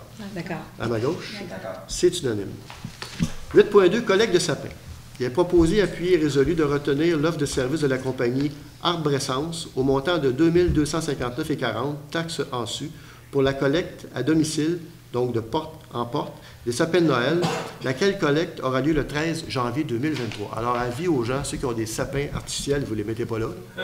On parle de vrais sapins. Ceux qui ont des vrais sapins, mettez-les sur le bord du chemin, le 13 janvier, ils vont les ramasser. Et la beauté de la chose, c'est que l'entreprise fait de l'essence avec le sapin, le sapinage. Et oui, exactement. Essentiel, oui. Et va aussi prendre les résidus de sapin pour faire autre chose. Compost ou autre truc. Donc, rien n'est perdu. Évidemment, enlever les glaçons, les boules de Noël, là, le plus propre possible sur le bord du chemin pour que l'entreprise puisse les utiliser à bon escient. On avait un autre soumissionnaire, on a retenu celui-ci parce que justement, il faisait deux éléments. Il y avait deux éléments, l'huile essentielle et le compostage du sapin. L'autre entreprise ne faisait que le compostage. Alors, on trouvait ça intéressant de voir qu'on pouvait tirer le maximum de nos vieux sapins. Est-ce que j'ai un proposeur? Je propose. Proposé par Mme Josée Castorguay. Est-ce que j'ai un appuyeur? J'appuie. Appuyé par Mme Marie-Ève Mondor. À ma droite, ceux qui sont en faveur. D'accord. À ma gauche? D'accord. C'est unanime.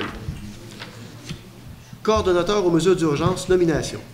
Considérant que le territoire de la MRC et des municipalités locales qui en font partie est de plus en plus sujet à des situations d'urgence nécessitant un coordonnateur des mesures d'urgence, considérant que les municipalités de la MRC de Dautrey désirent se partager les services d'un coordonnateur des mesures d'urgence, considérant qu'il convient de nommer le coordonnateur et le coordonnateur adjoint des mesures d'urgence, en conséquence, proposé, appuyé, résolu, que le conseil municipal nomme M. Daniel Brazeau à la fonction de coordonnateur des mesures d'urgence pour la municipalité de Lanoraie, que le directeur général et greffier trésorier soit nommé coordonnateur adjoint des mesures d'urgence pour la municipalité de Lanoraie. En même temps, vous dire que dans les prochaines semaines, prochains mois, toujours avec M. Brazeau, la municipalité va mettre à jour ses mesures d'urgence. Mais les mesures d'urgence, c'est jamais 100% à jour parce que c'est toujours en progression. Mais on va quand même le mettre à jour avec l'aide de M. Brazeau. Mais là, on nomme ces deux personnes-là. En cas de mesure d'urgence, c'est les deux personnes qui seront appelées. Donc, pour prendre le contrôle du bunker, si je peux appeler ça comme ça, donc la situation. Prendre la situation en main en cas d'urgence. Est-ce que j'ai un proposeur? Je propose. Proposé par Mme Lynne Clermont. Est-ce que j'ai un appuyeur? J'appuie. Appuyé par M. Martin Lavallée. À ma droite, ceux qui sont en faveur. D'accord. À ma gauche? C'est unanime. Entente intermunicipale relative aux coordonnateurs des mesures d'urgence et financement. Considérant que le territoire de la MRC et des municipalités locales qui en font partie est de plus en plus sujet à des situations d'urgence nécessitant un coordonnateur des mesures d'urgence, considérant que les municipalités de la MRC de Dautrey désirent se partager les services d'un coordonnateur des mesures d'urgence et désirent que la MRC administre les coûts, considérant l'article 569 du Code municipal du Québec et l'article 468 de la Loi sur les cités et villes, considérant qu'il s'avère dans l'intérêt conjoint des parties de convenir d'une entente intermunicipale pour la fourniture des services d'un coordonnateur des mesures d'urgence et de prévoir le partage des coûts, considérant qu'en 2019, la municipalité de Lanoraie a reçu une subvention dans le cadre du programme d'aide financière au soutien des actions de préparation au sinistre qui a été remise à la MRC de Dautrey, considérant qu'il convient que la municipalité de Lanoraie autorise la MRC de Dautrey à utiliser les sommes provenant du programme d'aide financière au soutien des actions de préparation au sinistre dans le cadre de l'entente intermunicipale relative au coordonnateur des mesures d'urgence, en conséquence, proposé, appuyé et résolu, d'autoriser le maire et le directeur général à signer l'entente relative au coordonnateur des mesures d'urgence avec la MRC de Dautrey et les autres municipalités participantes, d'autoriser la MRC de Dautrey à utiliser les sommes remises dans le cadre du programme d'aide financière au soutien des actions de préparation au sinistre. Donc, en clair, il restait des sommes qu'on avait reçues à l'époque, la plupart des municipalités, et c'est la MRC qui gérait cela. Alors, on prend cette somme d'argent-là, qui correspond pas mal à ce que ça va nous coûter en termes de municipalités ou les autres municipalités, pour engager M. Brazeau pour nous aider, justement, comme vous disiez tantôt, là, à s'assurer que notre plan de mesures d'urgence soit vraiment là, à jour. Et ça va se faire dans le courant des semaines, mois à venir. Ça va? Est-ce que j'ai un proposant? Je propose. Proposé par Mme Lynne Clermont. Est-ce que j'ai un appuyeur? Vous appuyez. Appuyé par Mme Marie-Ève Mondor. À ma droite, ceux qui sont en faveur. D'accord. À ma gauche? D'accord. C'est unanime. Bibliothèque Ginette Rivard-Tremblay, nomination des représentants officiels. Considérant la convention de service intervenue entre la municipalité et le réseau Biblio CQLM, considérant l'obligation de nommer 2 représentants officiels par résolution, en conséquence, proposé, appuyé, résolu, que le conseiller, M. Martin Lavallée, soit nommé, donc représentant de la Bibliothèque Ginette Rivard-Tremblay pour l'année 2023, que la responsable de la Bibliothèque et de la Culture, Mme Marie-France Letreize, soit aussi nommée coordonnatrice de la Bibliothèque Ginette Rivard-Tremblay pour l'année 2023. Encore là, c'est une obligation chaque année de renouveler ce contrat-là. Et M. Lavallée a accepté de continuer le mandat qu'il a fait en 2022 pour 2023. Est-ce que j'ai un proposant? Je propose. Proposé par Mme Lynne Clermont. Est-ce que j'ai un appuyeur? J'appuie. Appuyé par Mme Marie-Ève Mondor. À ma droite, ceux qui sont en faveur. À ma gauche, c'est unanime. Association régionale de loisirs pour personnes handicapées de Lanaudière. Proposé, appuyé et résolu d'autoriser un montant de 150 $ pour notre adhésion à l'Association régionale de loisirs pour personnes handicapées de Lanaudière pour l'année 2022-23. Je pense que c'est tout nouveau. On ne le faisait pas, en tout cas pas l'année passée, là. Mais donc, on a décidé, suite à une recommandation, entre autres, de notre personne au loisir, M. Vincent, dont j'ai oublié le nom de famille, je suis désolé, d'aller de l'avant pour justement s'assurer qu'on puisse participer à cela. Est-ce que j'ai un proposant? Je propose. Proposé par Mme Marie-Ève Mondor. Est-ce que j'ai un appuyeur? J'appuie. Appuyé par M. Martin Lavallée. À ma droite, ceux qui sont en faveur. D'accord. À ma gauche? D'accord. Alors, c'est unanime. 9.3, Halloween, dépôt de rapport. Ça aurait dû être Mme Lucie Ouellette, conseillère. Elle est grippée, elle aussi, je lui dis, reste à la maison, garde tes microbes. On va déposer le rapport pour faire une lecture sommaire, juste pour vous expliquer que c'était finalement un beau succès. Alors, on parle ici là, de... D'abord, je veux saluer, parce que je ne vais pas l'oublier, je veux saluer tous ceux qui ont participé de près ou de loin à la municipalité à cet événement-là. Moi, je suis allé, je ne sais pas si certains d'entre vous sont passés, là, mais on avait des gens qui étaient sur place, puis je ne les nommerai pas parce que je n'ai peur d'en oublier. Mais c'est des employés de la municipalité, puis ils ont fait un sacré bon boulot, super bien déguisé en passant. Il y avait un budget de 2400, la dépense était de 2119,18 sous. Pour les friands de statistiques, il y a eu 340 sacs, et puis il s'en est rajouté par la suite quelques-uns. Il y a eu 160 sacs, entre autres, et ça ne comprend pas les 340, je pense, 160 sacs qui ont été distribués au CPE. Donc, on savait le nombre d'enfants et on s'est assuré que tout le monde puisse avoir un petit sac provenant de la municipalité. Il y avait des amuseurs publics, pour ceux qui ont vu sur les pages Facebook de la municipalité, entre autres. Et, attendez un petit peu, on veut saluer aussi, j'avais le nombre de bonbons à peu près. Là. Ou le nombre de clients, pas de bonbons, mais le nombre de petits monstres qui est passé, puis on me parle d'à peu près 500. On pourrait évaluer, là, quand même. Là. Il y en a qui étaient grands un peu, mais ils ont eu des bonbons pareils. Et puis, les gens qui ont fait le rapport, que je salue en passant, veulent aussi souligner le fait que, oui, il y avait, évidemment, au pavillon sportif, donc des amuseurs publics, décorations, etc. Mais il y avait aussi, sur Louis-Joseph Doucet, il y avait la maison hantée du barbier Baron, qui a été appréciée. La présence des pompiers au stationnement d'Action Famille aussi très appréciée. Celle de la maison des jeunes dans le stationnement de l'Escale du Roi. Bref, une belle participation de nos organismes sur le territoire pour faire de cet événement qui, on le sait, a pâti un peu à cause de la pandémie, faire un succès, puis ça en fut un d'ailleurs. Alors voilà, c'est un dépôt. Il n'y a pas de résolution. Des questions par rapport à ça? Ça va? Donc, dépose le rapport. C'est fait. 9.4, les péchés mignons. Dépôt du rapport. En vertu du règlement numéro 96-2017, la conseillère, Mme Marie-Ève Mondard, dépose et fait une lecture sommaire du rapport Les péchés mignons de l'année 2022, réalisé par l'agente de communication. Mme Mondard, à vous la parole. Bonsoir tout le monde. Je vais commencer par vous parler des péchés mignons. Ça a eu lieu le vendredi 24 juin, les dimanches 17 juillet, 14 août et 11 septembre. Il y a eu plusieurs kiosques d'exposants qui offraient des produits artisanaux, fruits et légumes, viande, produits naturels, corporels, vin, miel, pâtisserie, accessoires, il y en a eu vraiment plein. On estime le nombre de visiteurs entre 1200 à 1500, répartis sur les quatre marchés. Il y a eu 35 exposants durant les 4 jours aussi. Avec la recommandation de l'Association des marchés publics du Québec, les heures d'ouverture ont été modifiées cette année. C'était de 9h à 13h30. C'était pour éviter que ça rentre ça se fasse concurrence avec les spectacles sur le bord du fleuve.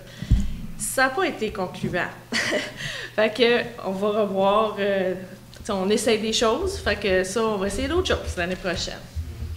Donc, c'est tout pour les péchés mignons. Maintenant, il y avait l'édition des fêtes. Ça s'est passé le 27 novembre 2022. Il y a eu 15 exposants, 6 organismes locaux. On a accueilli les visiteurs à l'extérieur avec un feu, du café, chocolat chaud, vin chaud. Il y a eu 365 entrées poinçonnées. Les exposants, on a eu des super beaux commentaires des exposants et des clients, des acheteurs, des gens qui sont venus nous visiter. C'est ça, ça a été super apprécié. Le mois de décembre, c'est une période très occupée pour les exposants, avec le marché de Noël de l'Assomption, de Terrebonne, de Joliette, qui sont ouverts plusieurs jours par semaine et durant tout le mois de décembre. Puis s'ajoutent à ça les marchés dans les autres villes et villages. Donc, les exposants ils ont moins de disponibilité. En ouvrant durant juste une journée, ça a permis à un plus grand nombre d'exposants de pouvoir se libérer puis de pouvoir venir nous voir. Fait que on a plus de choix puis plus de monde.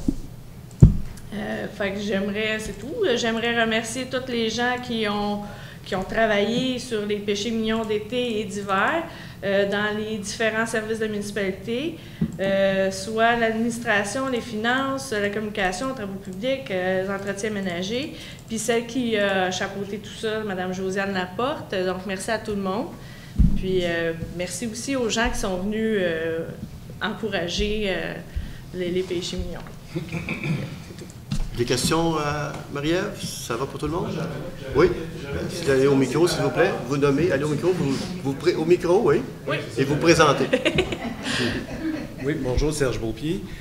La question, c'était de savoir, concernant l'horaire, quand vous aviez une bémol par rapport à l'horaire qui avait été déterminé pour les péchés mignons durant la période estivale.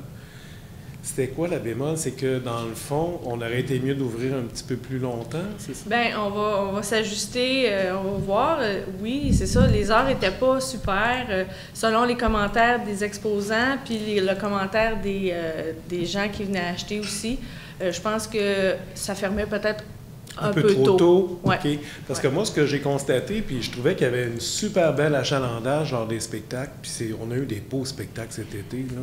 Ouais. C'était vraiment exceptionnel, là. Entre autres les Beatles, là, ça a attiré presque 400-500 personnes. Puis après, les gens se trouvaient à vouloir aller voir les exposants. Bien, moi, pour l'avoir vécu de l'autre côté, j'ai déjà été exposante. Oui. Puis après les spectacles, il n'y avait rien. Tout le monde s'en allait, puis les achats étaient déjà faits. En tout cas, pour mon expérience personnelle, c'était ce qui arrivait. Là, on va essayer d'autres choses? Peut-être que oui. Là. OK. Fait qu'on verra. Oui. Merci. Rien. Ça va. Est-ce que ça va revenir l'année prochaine? Bien, ça devrait. Hein? Merci. Ça regarde bien.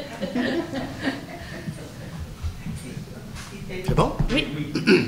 Ça va, donc c'est un dépôt de rapport. 9.5, politique culturelle, dépôt de rapport, proposé, appuyé, résolu, que le conseil municipal adopte le rapport produit par le comité sur la politique culturelle, déposé par le conseiller M. Martin Lavallée, lequel est joint au présent pour en faire partie intégrante. M. Lavallée, résumé de votre rapport? Oui, bien, c'est ça. Donc, je suis très fier, moi aussi, de déposer ce document-là ce soir au conseil municipal pour adoption. C'est le fruit d'un long travail qui a été fait par un comité de la politique culturelle, 11 citoyens, incluant moi, en plus de moi. Il y en a d'ailleurs qui sont ici ce soir, que je salue. On a travaillé très fort. On a eu un beau brassage d'idées cette année autour de la culture à la Noret. C'est pas celle-là. On n'entendait pas bien. Donc, on a eu un beau brassage d'idées cette année autour de la culture à la Noret avec ces citoyens-là. On a eu aussi une belle vidéo qui a été faite pour la consultation publique. Il y a eu la consultation publique aussi. Donc, vraiment, autour de la culture, il y a eu des belles choses, des idées qui ont été lancées, des gens qui se sont rencontrés, qui ne se connaissaient pas, qui ont mis de l'avant des projets qui déjà, on commence à voir certains fruits de ça. Et avec la politique culturelle et son adoption, je pense que pour les prochaines années, c'est prometteur. Donc, qu'est-ce que ça dit exactement, ce document-là? Bien, grosso modo, notre objectif à nous, c'était de faire une politique culturelle qui soit à l'image de la Noret, qui mette vraiment de l'avant ce qui nous distingue comme municipalité, et aussi susciter chez les citoyens, là, avec la culture, entre autres, un sentiment de fierté d'appartenance à leur communauté, à leur municipalité. Donc ça, c'était un petit peu notre philosophie d'ensemble qui nous guidait. Et de cette philosophie-là, ont découlé 4 orientations, qui sont des orientations qui... je tiens à préciser, c'est pas un plan d'action qu'on a là, c'est pas des projets concrets, c'est vraiment des orientations. C'est un petit peu dire au conseil municipal, voici le chemin que nous, on croit qu'il devrait être suivi pour les nouveaux projets culturels dans les prochaines années. Et donc, les orientations, démocratiser l'accès à la culture, donc faire en sorte que la culture soit accessible à tous, pour les jeunes, les moins jeunes, et puis que tout le monde qui est intéressé aux différents projets qu'on va mettre de l'avant puisse participer s'ils le veulent. Et donc, déjà là-dessus, on a un beau petit partenariat qui est en train de se mettre de l'avant avec l'école pour que les jeunes puissent être en contact avec la culture. Et donc, ça va se développer dans les prochaines années. Donc, ça, c'est l'orientation numéro 1. L'orientation numéro 2, mettre de l'avant notre histoire et notre patrimoine ici à la Noret. Donc, la meilleure façon de créer un sentiment de fierté et d'appartenance chez les citoyens, c'est... Une des bonnes façons, c'est de mettre de l'avant notre histoire. Parce que s'il y a quelque chose qui distingue la Noret des autres municipalités autour, c'est son histoire qui est particulière, qui lui est propre, qui est différente des autres. Et donc, Quand on connaît notre histoire en tant que citoyen, on comprend un petit peu mieux pourquoi notre municipalité est comme ça au lieu d'être d'une autre façon. On reconnaît certains lieux et donc ça, on veut mettre ça de l'avant.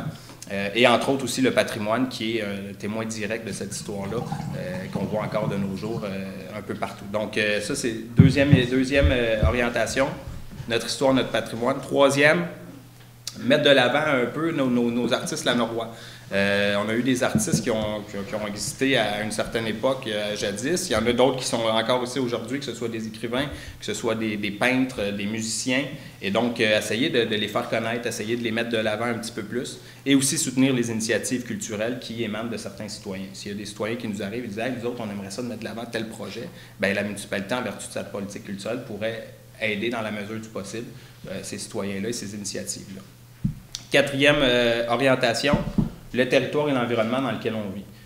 On a des fois, on pense que la culture, ça se résume aux arts et aux lettres. C'est vrai que c'est une grosse partie, mais aussi le mode de vie des citoyens est culturel. La façon dont on vit dans une municipalité, c'est culturel. Et donc, nous, on a un beau patrimoine naturel ici à Lanoraie dans lequel on vit. Et donc ça détermine un certain rapport chez les citoyens à l'espace, à l'endroit où ils vivent, qui est différent d'un citoyen à Montréal, qui est différent d'un citoyen à Sainte-Julienne. Donc nous, ici, on a un fleuve, on a des terres agricoles, on a aussi un beau couvert forestier, des tourbières. Et ça, bien, en tant que citoyen, ça a un impact sur notre vie, sur notre culture en tant que Lanorois, qui est différente d'une municipalité à l'autre. Et ça, on juge c'est important de le mettre de l'avant, de le promouvoir et de le préserver. Donc ça, c'est les 4 grandes orientations qui déterminent notre politique. Et donc, il y a différents projets qui peuvent être mis de l'avant en vertu de ça. Il va y avoir un plan d'action qui va devoir être mis dans les prochaines semaines, dans les prochains mois. La municipalité va devoir faire une entente avec le ministère de la Culture et des Communications sur 3 ans, une entente triennale. Et en vertu de cette entente-là, donc si la municipalité dit, ben nous, pour 2023, on met 20 000 $, admettons, pour des projets, ben le ministère de la Culture et des Communications met lui aussi 20 000 $, ce qui fait en sorte que la municipalité met juste 20 000 pour des nouveaux projets culturels, mais en fait se retrouve avec une enveloppe de 40 000 $ pour mettre de l'avant des projets. Donc, c'est quand même très intéressant et c'est ça qui fait aussi un des beaux avantages de la politique culturelle, en plus du fait, comme j'ai dit tantôt, que ça a occasionné une belle effervescence culturelle chez les gens. Les gens ont parlé de culture, les gens ont envie de mettre de l'avant des projets et ça, bien, je pense que c'est juste la municipalité qui est gagnante là-dedans. Donc, voilà le document qu'on vous remet et puis à suivre pour les prochaines années. Si mes collègues veulent bien la voter, bien sûr.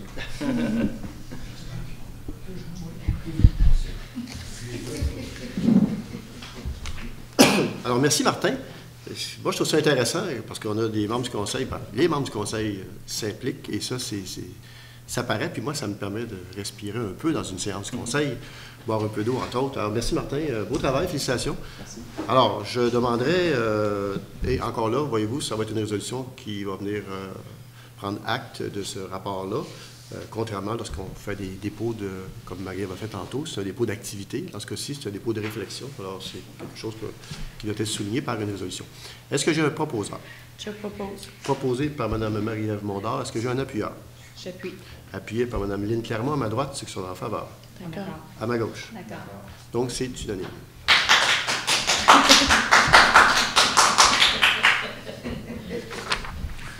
Donc, oui, faites bien, c'est mérité parce que les gens ont travaillé fort. Alors, bel investissement quand même. Oui, en termes de temps, d'énergie. Tout le monde est occupé à plein de trucs dans la vie et puis qui a pris le temps de s'asseoir et de réfléchir à cela. En tout cas, moi, bravo. C'est beau de voir dans tous les secteurs, autant la sécurité routière, la culture et tout ça, de voir les gens se mobiliser et de vouloir améliorer leur communauté. C'est très bien. Exact. Donc, ça nous amène au point 9.6. Donc, équipement sportif. Alors là, vous allez voir, c'est des jeunes qui nous ont interpellés. Et puis vous allez comprendre pourquoi. Alors, on a décidé que ça serait peut-être une bonne idée d'aller de l'avant. Donc, proposer, appuyer, résolu, d'autoriser un budget maximal de 4 000 $, taxes en su, pour l'acquisition d'une machine distributrice pour le centre sportif. À une autre époque, les jeunes ils allaient au centre sportif, puis ils pouvaient acheter plein de trucs, chocolat chaud, chips, etc. Bon. Et des jeunes qui nous ont interpellés en disant... S'il n'y en a plus, est-ce qu'on pourrait remettre ça en place? Alors, on a jasé longuement, on a regardé les options. On s'est dit, il y a peut-être des gens qui font la route, puis des entrepreneurs, qui font une route de machines distributrices, puis on va lui dire, installe-en une, puis passe à toutes les semaines, puis il remplit là, puis bon. Mais il n'y en a pas. Alors là, on va acheter la machine. Et on va essayer de ne pas tomber dans un extrême ou l'autre. C'est-à-dire, on va essayer de ne pas trop tomber dans les sucreries et cochonneries, puis pas non plus tomber dans le tofu. On va essayer de trouver un équilibre, puis on verra ce qui se vend bien, puis ce qui roule bien. On va en tout cas avoir la pensée de faire un effort pour un peu plus santé. Mais bon, on comprend que c'est quand même une machine distributrice. Le tofu ne sera peut-être pas très populaire. Donc, ceci étant dit, donc, on prévoit un budget de maximum 4 000. Donc, le personnel de la municipalité a fait un travail de recherche. Ils ont établi qu'on pourrait avoir une machine distributrice à ce montant-là. Et ce sera les employés, donc municipaux, qui vont voir à s'assurer qu'elle soit toujours en fonction, en termes de fonctionnement, et en termes aussi de disponibilité des aliments qui y seront. Est-ce que j'ai un proposant? Je propose. Proposé par Mme Lynne Clermont. Est-ce que j'ai un appuyeur? J'appuie. Appuyé par Mme Marie-Ève Mondor à ma droite, ceux qui sont en faveur. D'accord. À ma gauche? D'accord. C'est unanime. Donc, bravo les jeunes de nous avoir interpellés. Pardon? Non, elle va être à l'intérieur. On va être à l'intérieur, oui. On va essayer de vérifier ça, là, parce que les fameux Gatorade, là, c'est en plastique, c'est pas réutilisable, mais c'est une bonne... Ben, voyez-vous, en tout cas, si jamais ça arrive, des trucs comme ça, vous nous appelez, vous dites hey, « Pouvez-vous faire un changement? Tu moyen de regarder d'autres choses? » On va regarder ce qu'on peut faire. Mais, évidemment, on va s'améliorer avec le temps. 10.1, certificat de conformité règlement 1071-78-2022 Mégadome. Il est proposé, appuyé et résolu, d'accepter le dépôt par le directeur général et greffier trésorier du certificat de... Oui. Est-ce que j'ai besoin de me retirer? Oui. Oui, tout à fait. Excusez-moi. Donc, apparence de conflit d'intérêt. Ça sera noté au procès-verbal.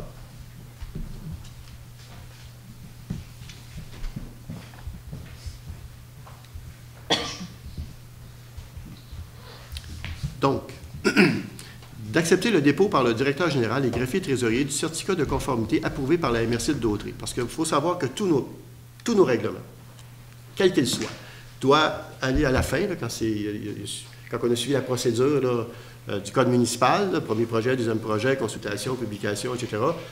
À la fin, il faut que ça aille à la MRC, puis la MRC regarde si le règlement qu'on veut changer ou adopter est conforme, pas obligé de se retirer, le monsieur, non, c'est pas grave, est conforme finalement au schéma d'aménagement de la MRC. Donc, et là, on est vraiment à la dernière étape, qui est celle-ci, donc, qu'on a reçu comme quoi que le règlement est conforme. Donc, règlement modifiant le règlement de zonage 105-92, bâtiment préfabriqué à profil semi-circulaire de type mégadome, émis le 24 novembre 2022. Est-ce que j'ai un proposant? Je propose. Proposé par Mme Marie-Ève Mondor. Est-ce que j'ai un appuyeur? J'appuie. Appuyé par M. Martin Lavallée. À ma droite, ceux qui sont en faveur. D'accord. À ma gauche, ceux qui sont en faveur. D'accord. À ma gauche, ceux qui sont contre. Donc, sur division. Adoption sur division. Voilà. 10.2. Adoption du projet de règlement 1080. Pardon? Madame Clermont. Oui, bien sûr, elle revient. Elle est à la porte. Ben, vous avez le droit de savoir, mais vous n'êtes pas là d'en discuter avec vos collègues. 10.2. Adoption du projet de règlement 1083-2-2022 modifiant le règlement 1083-2017 relatif au plan d'implantation d'intégration architecturale, ajout de normes pour le secteur 5, la rue des Étangs. En tout début, tantôt, à 19h30 plus précisément, il y avait une consultation publique sur ce deuxième projet de règlement-là. Les gens qui sont ici ont eu beaucoup de questions par rapport à ce projet-là. On a répondu du mieux qu'on a pu. Et là, maintenant, on arrive à l'adoption finale avec le deuxième projet de règlement. Donc, que le conseil municipal adopte le projet de règlement ayant pour titre règlement 1083-2-2022, modifiant le règlement 1083-2017 relatif au plan d'implantation et d'intégration architecturale, ajout de normes pour le secteur 5, rue des Étangs, tel que déposé. Est-ce que j'ai un proposeur pour l'adoption du projet de règlement? Je propose. Proposé par Mme Josée Castonguay. Est-ce que j'ai un appuyeur? J'appuie. Appuyé par Mme Lynne Clermont. À ma droite, ceux qui sont en faveur. D'accord. À ma gauche? D'accord. C'est unanime. Encore là, vous retrouverez le projet de règlement sur le site de la municipalité dans les prochains jours.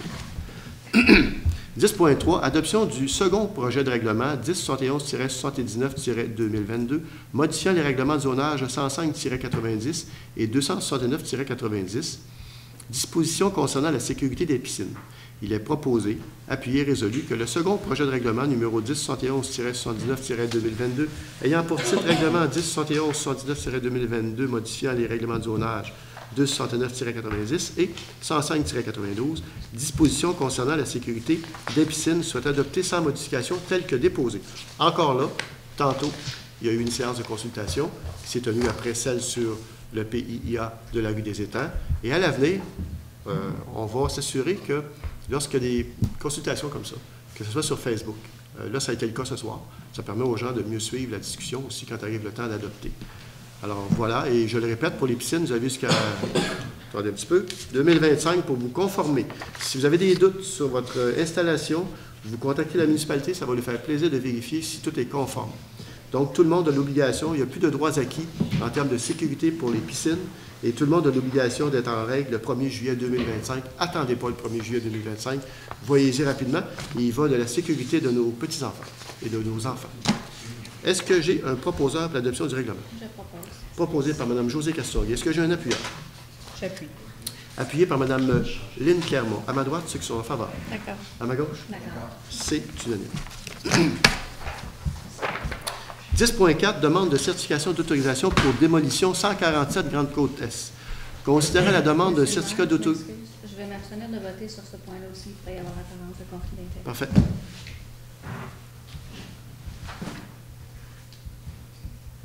Donc, ce sera noté au procès-verbal.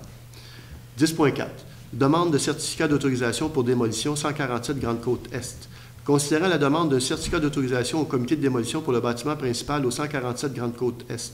Considérant le règlement 1074-2009 régissant la démolition de bâtiments, considérant que le Conseil local du patrimoine a pris connaissance de la présente demande de démolition et qu'elle ne respecte pas l'ensemble des critères et objectifs du règlement, en conséquence, proposé, appuyé et résolu que le Conseil municipal prenne acte de la décision du comité de démolition de refuser de faire droit à la demande de démolition du bâtiment situé au 147 Grande-Côte-Est et informe à l'effet que toute personne intéressée peut porter cette décision en appel dans les 30 prochains jours, et ce, conformément aux dispositions prévues au règlement 1074-2009 régissant la démolition de bâtiments.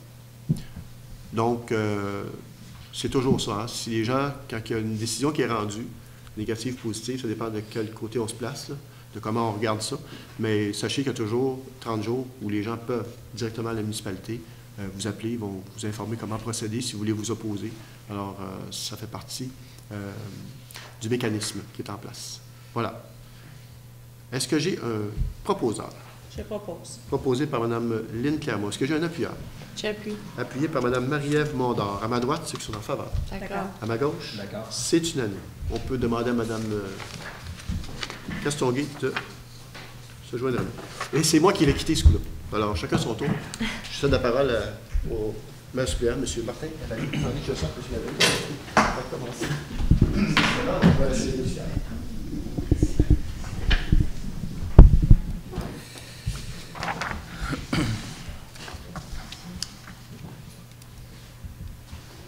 Donc, il s'agit d'une demande de permis d'usage conditionnel pour le 375-377 rue Notre-Dame. Alors, considérant que le conseil municipal a été saisi d'une demande de permis d'usage conditionnel au 375-377 rue Notre-Dame, considérant que la demande vise à permettre la conversion d'une portion commerciale du bâtiment à usage mixte afin d'y aménager un total de 8 logements, considérant les dispositions du règlement 1081-2015 concernant les usages conditionnels, considérant les documents soumis pour l'appréciation de la demande, considérant que le projet respecte les critères et objectifs du règlement, considérant les recommandations du comité consultatif d'urbanisme au conseil municipal, réunion tenue le 23 novembre 2022, en conséquence, proposé, appuyé et résolu que le conseil municipal autorise l'émission d'un permis d'usage conditionnel, et ce, sur la base des renseignements et documents fournis. Donc, il s'agit pour information de l'ancienne quincaillerie qui était aussi par la suite pour les entrepôts de l'entreprise Goyette. Et là maintenant, bien là, c'était un usage commercial et là, on veut faire un 8 logements à l'intérieur de cette bâtisse-là.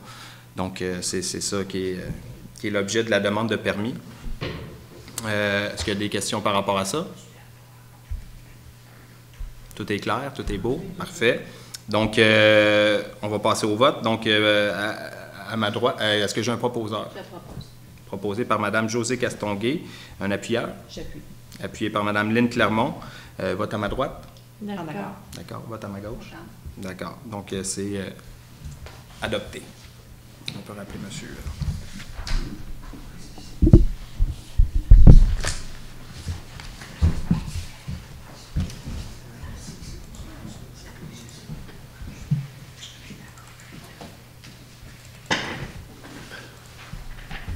Donc, 10.6. J'ai deux cas.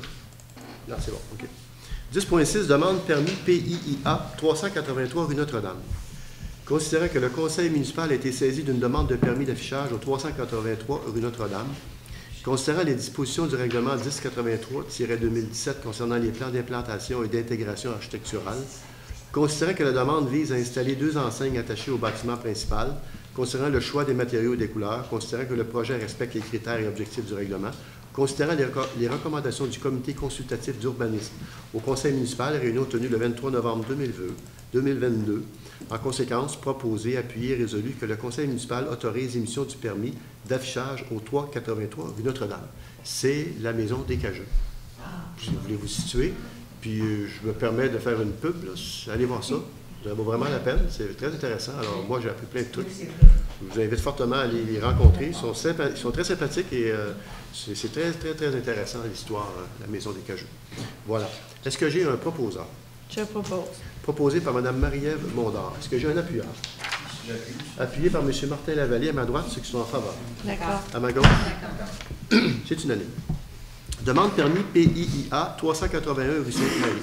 Considérant que le conseil municipal a été saisi d'une demande de certificat d'autorisation au 381 rue Sainte-Marie, considérant les dispositions du règlement 1083-2017 concernant les plans d'implantation et d'intégration architecturale, considérant que la demande vise à abattre 2 bouleaux sur la propriété, considérant qu'un ingénieur forestier a fait l'évaluation de l'état général des arbres, considérant que le projet respecte les critères et objectifs du règlement, considérant les recommandations du comité consultatif d'urbanisme au conseil municipal, réunion tenue le 23 novembre 2022, en conséquence, proposé, appuyé et résolu, que le conseil municipal autorise l'émission d'un permis de coupe d'arbres au 381 rue Sainte-Marie, conditionnellement à ce que 2 nouveaux arbres d'une hauteur minimale de 1,8 m et dont le tronc possède un diamètre de 5 cm soient plantés. Donc, on fait toujours affaire avec un ingénieur forestier qui vient nous confirmer si l'abattage de l'arbre est nécessaire ou pas. Alors, on se fie aux experts pour procéder. Et je vous invite, tout le monde, vous avez un arbre à couper, appelez la municipalité. Vérifiez, parce que dans certains cas, vous n'avez pas le droit peut-être de le couper. Tout dépendamment où vous êtes situé dans la municipalité, quel secteur vous habitez. Si vous êtes sur le bord de l'eau, il y a une réglementation particulière. Si vous êtes dans un PIIA, il y a une réglementation particulière. Tout dépendamment où vous êtes. Appelez, prenez pas de risque de vous retrouver devant une situation où vous pourriez avoir une amende ou un avis là, de non-conformité. Les gens sont là pour ça, puis ça me fait plaisir de s'assurer finalement que vous puissiez faire les choses dans l'ordre et selon la réglementation en vigueur. Est-ce que j'ai un proposeur? Je propose. Proposé par M. Martin Lavallée. Est-ce que j'ai un appuyeur? J'appuie. Appuyé par Mme Marie-Ève Mondard. À ma droite, ceux qui sont en faveur. D'accord. À ma gauche? C'est unanime. 10.6, demande de permis PIIA 410 rue Sainte-Marie. Considérant que le conseil municipal a été saisi d'une demande de permis au 410 rue Sainte-Marie, considérant les dispositions du règlement 1083-2017 concernant les plans d'implantation et d'intégration architecturale, considérant que la demande vise à installer un nouveau garde-corps et une main courante à la galerie arrière, considérant le choix des matériaux et des couleurs, considérant que le projet respecte les critères et objectifs du règlement, considérant les recommandations du comité consultatif d'urbanisme au conseil municipal à réunion tenue le 23 novembre 2022, en conséquence, proposé, appuyé et résolu que le conseil municipal autorise la demande de permis au 410 rue Notre-Dame. Pardon, rue Sainte-Marie. Ça va? Est-ce que j'ai un proposeur? Je propose. Proposé par M. Martin Lavallée. Est-ce que j'ai un appuyeur? J'appuie. Appuyé par Mme Marie-Ève Mondard. À ma droite, ceux qui sont en faveur. D'accord. À ma gauche? D'accord. C'est unanime. Demande de permis PIIA 444 rue Sainte-Marie. Considérant que le conseil municipal a été saisi d'une demande de certificat d'autorisation au 444 rue Sainte-Marie, considérant les dispositions du règlement 1083-2017 concernant les plans d'implantation et d'intégration architecturale, considérant que la demande vise à abattre un érable argenté sur la propriété, considérant qu'un ingénieur forestier a fait l'évaluation de l'état général de l'arbre, considérant que le projet respecte les critères et objectifs du règlement, considérant les recommandations du comité consultatif d'urbanisme au conseil municipal réunion tenue le 23 novembre 2022, en conséquence, proposé, appuyé, résolu, que le conseil municipal autorise la demande au 444 rue Sainte-Marie, conditionnellement à ce qu'un nouvel arbre d'une hauteur minimale de 1,8 m et dont le tronc possède un diamètre de 5 cm soit planté. Voilà. Est-ce qu'on peut ajouter, dans le fond, en vertu du PIA aussi, les citoyens auxquels on demande de replanter un arbre doivent donner 500 $ à la municipalité qui lui a donné lorsque l'arbre a été planté. Donc ça, c'est quand même utile à savoir. C'est avant la coupe. Donc, c'est tout simplement pour s'assurer que les gens, évidemment, procèdent. Donc, il y a un dépôt qui est exigé avant la coupe. Vous avez une question, madame? Allez. Oui. Le 500 $ en question, c'est une nouvelle application assez récente. Avant, en tout cas, j'habite sur Sainte-Marie. Oui. Je peux vous garantir qu'il y a eu beaucoup d'arbres qui ont été abattus au cours des dernières années et non remplacés. Puis en plus, quand on pense à remplacer un arbre comme ça par un petit... Oui. Mais il va grossir. Évidemment, c'est la vie. Oui, oui, il va grossir, mais bon, dans 20 ans, 30 ans, vous ne serez plus là, puis moi non plus. Bon. Est-ce qu'on fait le suivi de ces questions-là? Parce que moi, je n'ai pas vu véritablement au cours des dernières années des suivis, puis je ne donnerai pas de nom, ni d'adresse, ni rien, là, je ne suis pas là pour ça. Mais je m'inquiète quand même un peu de la disparition de ces arbres-là qui ne sont pas remplacés malgré la réglementation, que ce soit avant ou après le 500 $ qu'on doit payer, enfin qu'on doit récupérer lorsqu'on remplace l'arbre en question. D'abord, moi je tiens à féliciter les gens qui prennent le temps d'appeler la municipalité pour s'assurer qu'ils peuvent ou pas procéder. Malgré que des fois, c'est évident que l'arbre, il faut le couper parce qu'il est dangereux. Okay? Donc, mais les gens, ils appellent tout de même pour s'assurer. Maintenant, les gens n'ont pas le permis ou ils l'ont en même temps qu'ils font le dépôt de 500 $. Ce qui n'était pas le cas, ça fait 3-4 ans, savez-vous? 3-4 ans à peu près que c'est en vigueur? 2 ans peut-être. Bon. Alors voilà, c'est parce qu'à l'époque, je pense qu'ils se sont aperçus qu'effectivement, des fois, les gens ne replantaient pas, puis c'était dur de commencer à suivre ça, mettre quelqu'un là-dessus, puis aller vérifier si l'arbre a été planté ou pas, puis tu es en bon état, bon, tu n'as pas de grosseur, bonne hauteur. Mais là, automatiquement, les gens, ils déboursent 500 $. Alors, les gens, ils plantent un arbre. Ça fonctionne pour le moment, puis on remercie les gens qui participent à cette façon de faire-là. C'est important parce que, vous savez, on est juste de passage, hein? Puis il y en a d'autres qui vont nous suivre. Ce serait le fun qu'il y ait des arbres encore quand nous, on ne sera plus là. Puis des fois, on vend aussi, puis on s'en va ailleurs. Puis si on a tout coupé les arbres, puis on s'en va, c'est un petit peu ordinaire. Tu sais, on a coupé des arbres sur le terrain, puis on vend notre propriété, puis on s'en va ailleurs. Bien, c'est pas un bel héritage non plus. Surtout que le frêne qui a été... Ça, oui, ça, on n'a pas le choix. Non, je sais, mais ouais. On en a coupé beaucoup, là. Oui. Parfait. Ça va? Ça va pour tout le monde? Surveillez ça, là. Tout à fait. Vous êtes nos yeux, nos oreilles. Est-ce que j'ai un proposant? Je propose. Proposé par Mme Lynne Clermont, appuyé par Mme Marie-Ève Mondor. À ma droite, c'est qui sont en faveur. D'accord. À ma gauche. D'accord. C'est unanime. Pendant que j'y pense, je ne vais pas l'oublier. Tantôt, il y avait une question, M. Maillot. Est-ce qu'on a vérifié si la maison de M. Desmarais était supérieure ou... Je n'ai pas eu le temps encore. Bon, c'est pas grave. Qui a posé la question? C'est clair. Donc, c'est clair que c'est clair. Je l'ai chez moi, mais j'ai pas. Oui. J'ai les OK. codes chez moi. OK, mais parfait. Je ne les ai pas ici. Puis bon. Mais je peux me souvenir que c'est la maison parce qu'il y a un problème de toiture. Oui, mais je pense que c'est réglé, là, un petit peu, là. C'est réglé? Ben, parce que je pense qu'il y a eu non, réglé dans le sens que je pense qu'il a fait ce qu'il fallait pour corriger la situation. Mais le problème, c'est les assurances. Les assurances, après une toiture qui a 40 ans, Madame la... Est-ce qu'on peut avoir votre information? Je pense qu'une toiture qui a 40 ans, elle n'est plus assurée. Les assurances? Ça dépend de en quoi il est fait, la toiture. Oui. Oui, en bardeau, ça fait longtemps qu'elle n'est plus bonne. Là. Mais quand c'est en tôle... La route, soit qu'elle avait besoin d'aide parce que ça coûtait trop cher à rénover cette toiture-là. Mais on va vérifier mais je pense pas que... C'est toute réserve. On vous laisse ce soit vérifié. Vous avez l'information, nous aussi, mais on va essayer de la trouver durant la période de questions. Tantôt, peut-être qu'on pourra le vérifier. Ça va? Donc, c'est réglé. On a voté là-dessus? Oui. Point 11. Carrefour Émilie de Lanoraie, Guignolé. Proposé, appuyé, résolu que la municipalité verse au Carrefour Émilie de Lanoraie un montant de 4 000 $ à l'occasion de la Guignolée 2022. C'est le même montant que l'an passé parce que la situation ne s'est pas vraiment améliorée en termes de capacité pour certaines personnes. Là, et, bon, bref, je pense que c'est un bon coup de main collectivement. On a le devoir de bouger à ce titre-là. Et le Carrefour Émilie fait un sacré bon travail à ce niveau-là. Alors, bravo, chapeau. Ça me fait plaisir, en tout cas, en votre nom. des Lanorois-Lanoroises que le Conseil va tenir une résolution qui va permettre au Carrefour de faire encore plus et davantage. Est-ce que j'ai un proposant? Je propose. Proposé par Mme Lynn Pierremont. Est-ce que j'ai un appuyeur? J'appuie. Appuyé par M. Martin Lavallée à ma droite, ceux qui sont en faveur. D'accord. À ma gauche? D'accord. C'est unanime. Bon, ça va me permettre de prendre un peu d'eau parce que là... Créval, ou Creval, les journées de la persévérance scolaire 2023. Considérant que le Créval réussit à mobiliser les Lanoroises à l'égard de la réussite éducative, et ça depuis plus de 15 ans, et que l'engagement des partenaires et la multiplication d'initiatives en réussite éducative sont le reflet d'une grande mobilisation régionale.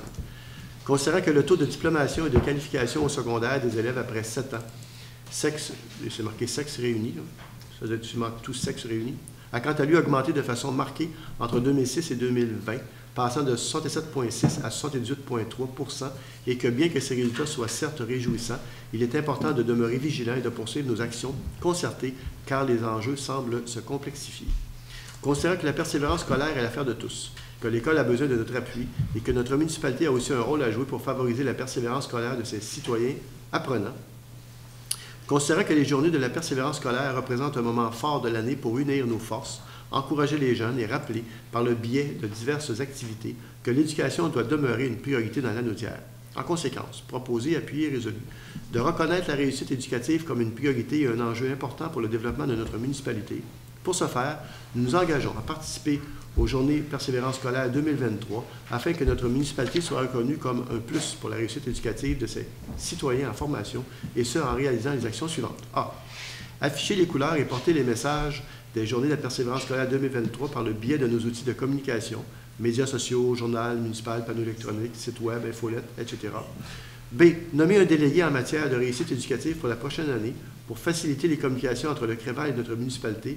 Nous nommons le maire, M. André Villeneuve, à titre de délégué en matière de réussite éducative au sein de notre organisation. Nous nous engageons à lui communiquer les bonnes pratiques communes de concertation pour nous assurer qu'il puisse agir comme ambassadeur en la matière. B. En fait, ça devrait être C. Oui, c'est C.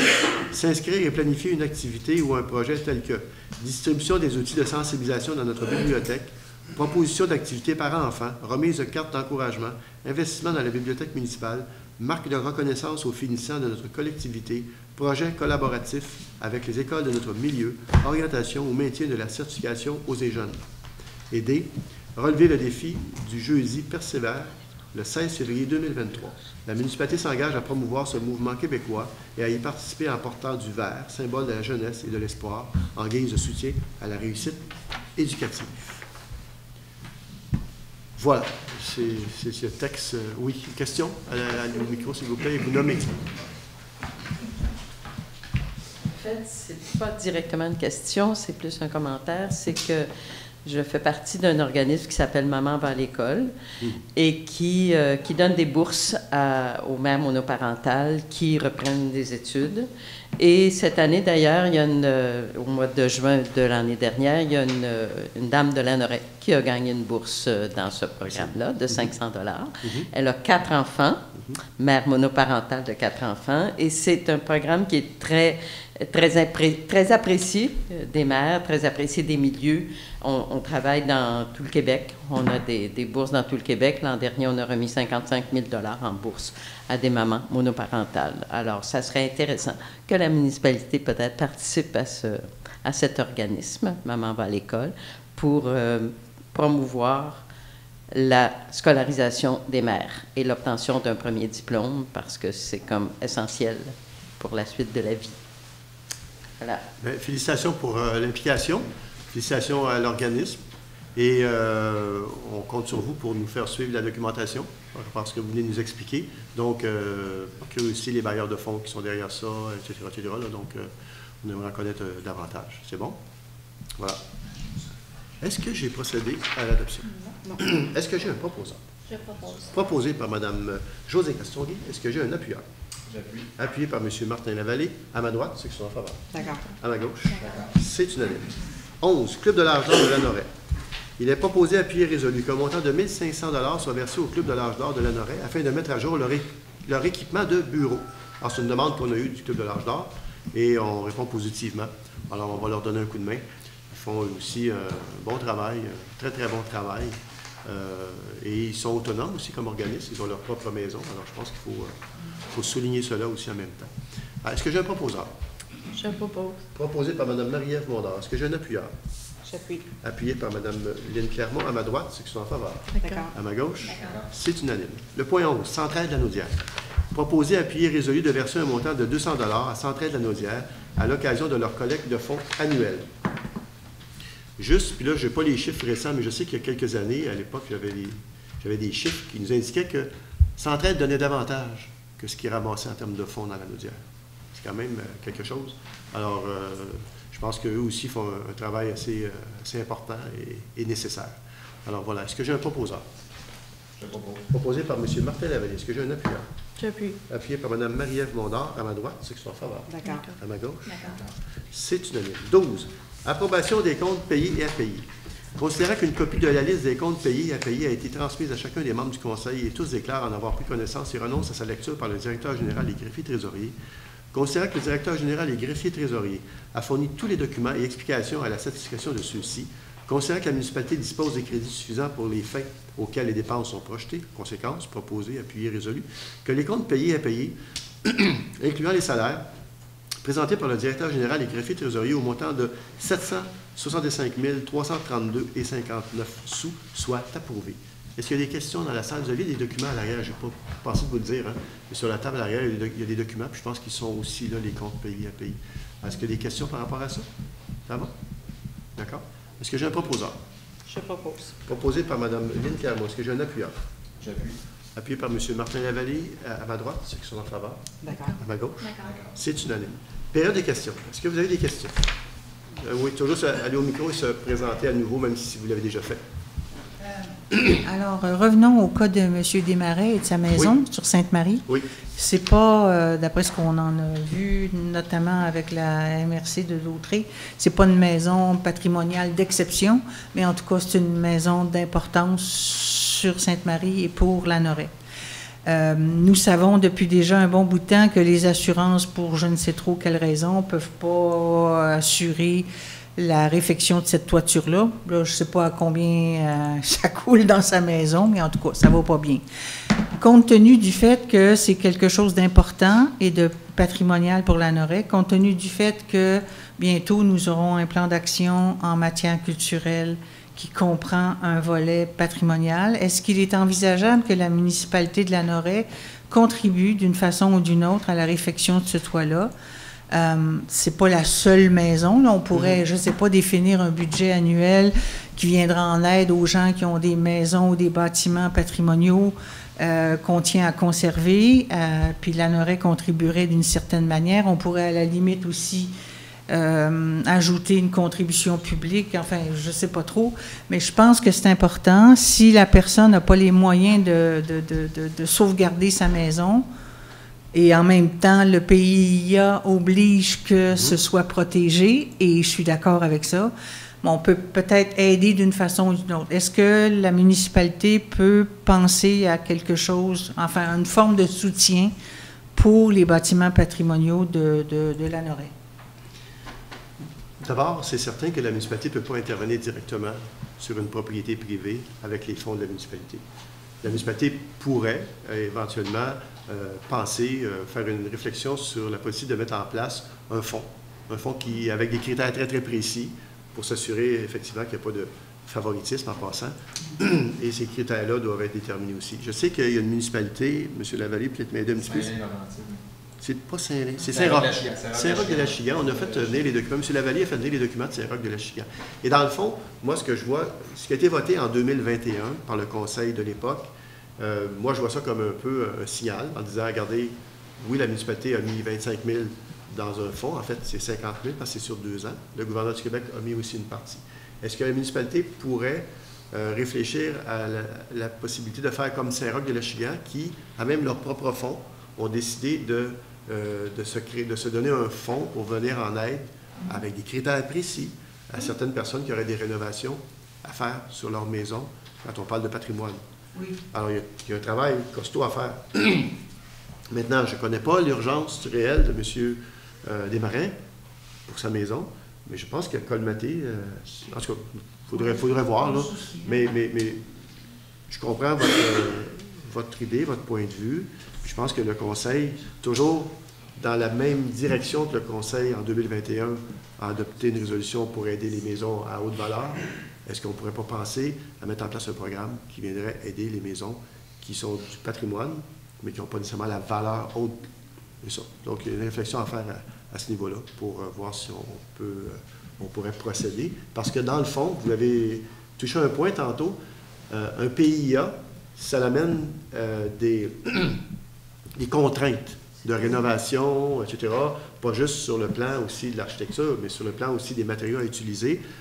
Des fois, ça amène des contraintes aussi sur le savoir-faire nécessaire pour réaliser des travaux. Donc, une main-d'œuvre spécialisée, hautement spécialisée, comme la toiture, entre autres. Donc, un PIA, oui, mais en même temps, ça, c'est le bâton, le PIA, d'une certaine façon.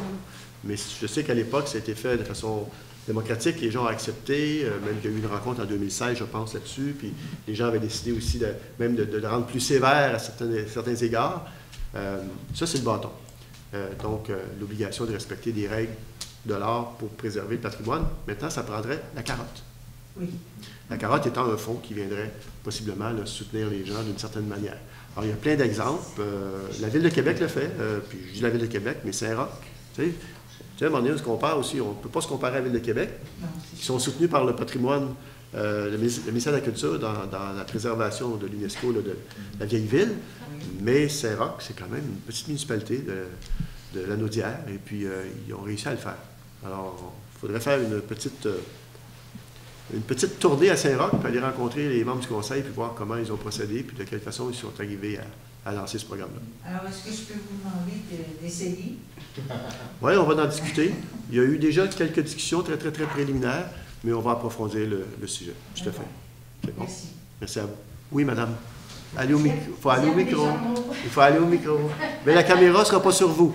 Non, ça ne me dérange pas. Ça ne vous dérange pas, bon, la caméra? Je connais pas bien ça, les PIA et les choses comme ça, mais c'est une bonne solution quand, mettons, la municipalité aide. Mais est-ce qu'il ne pourrait pas mettre une clause que c'est un venant qui vend pourrait rembourser la municipalité? Ou... Tout est possible. Tout est possible. À la vente, ça existe déjà. Il y a des mécanismes comme ça où les municipalités investissent et puis à la vente, il y a un remboursement qui se fait. J'ai vu ça quelque part, ça existe. Parce que je veux dire, on oui. peut bien aider tout à fait. Bien du monde, là, mais il y a d'autres mondes qui n'auraient besoin. Exact. Dans le fond, ça permettrait à ce fonds-là de se renouveler seul. Oui, tout à fait. S'ils vendent, mettons, dans 20 ans, c'est difficile, mais on pourrait mettre un laps de temps. Oui, c'est ça. Alors, c'est le mouvement perpétuel. C'est bon. Le décès ou la succession, oui. Les choses comme ça. Tout à fait. Bonne idée. Bonne idée.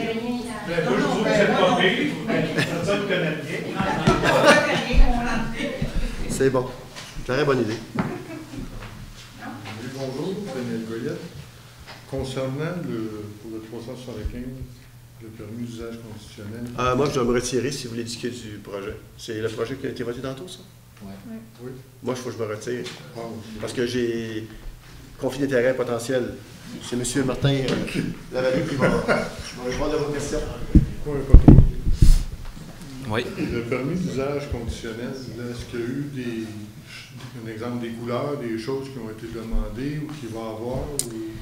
Par rapport à ça, c'est ça manque dans le dossier, parce que ça, c'était un autre volet qui se situait dans le PIA. Okay. Donc, vous, c'était un usage conditionnel pour le 8 logements, mais il y avait aussi le volet PIA. Et donc là, je ne sais pas, il ne se retrouve pas dans le... Le CETA devrait faire un suivi avec vous par rapport à ça.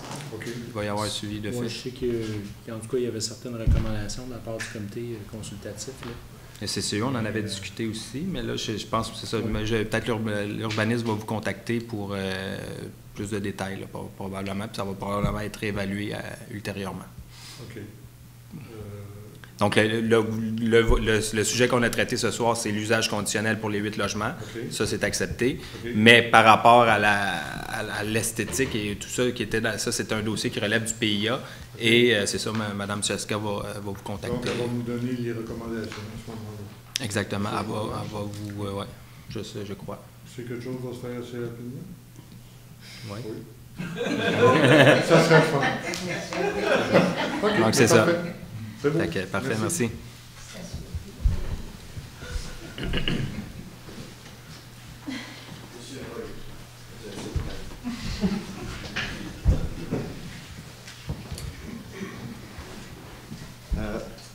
Madame Desormeaux, votre idée tantôt, là, je viens de me rappeler, c'est où que j'ai vu ça.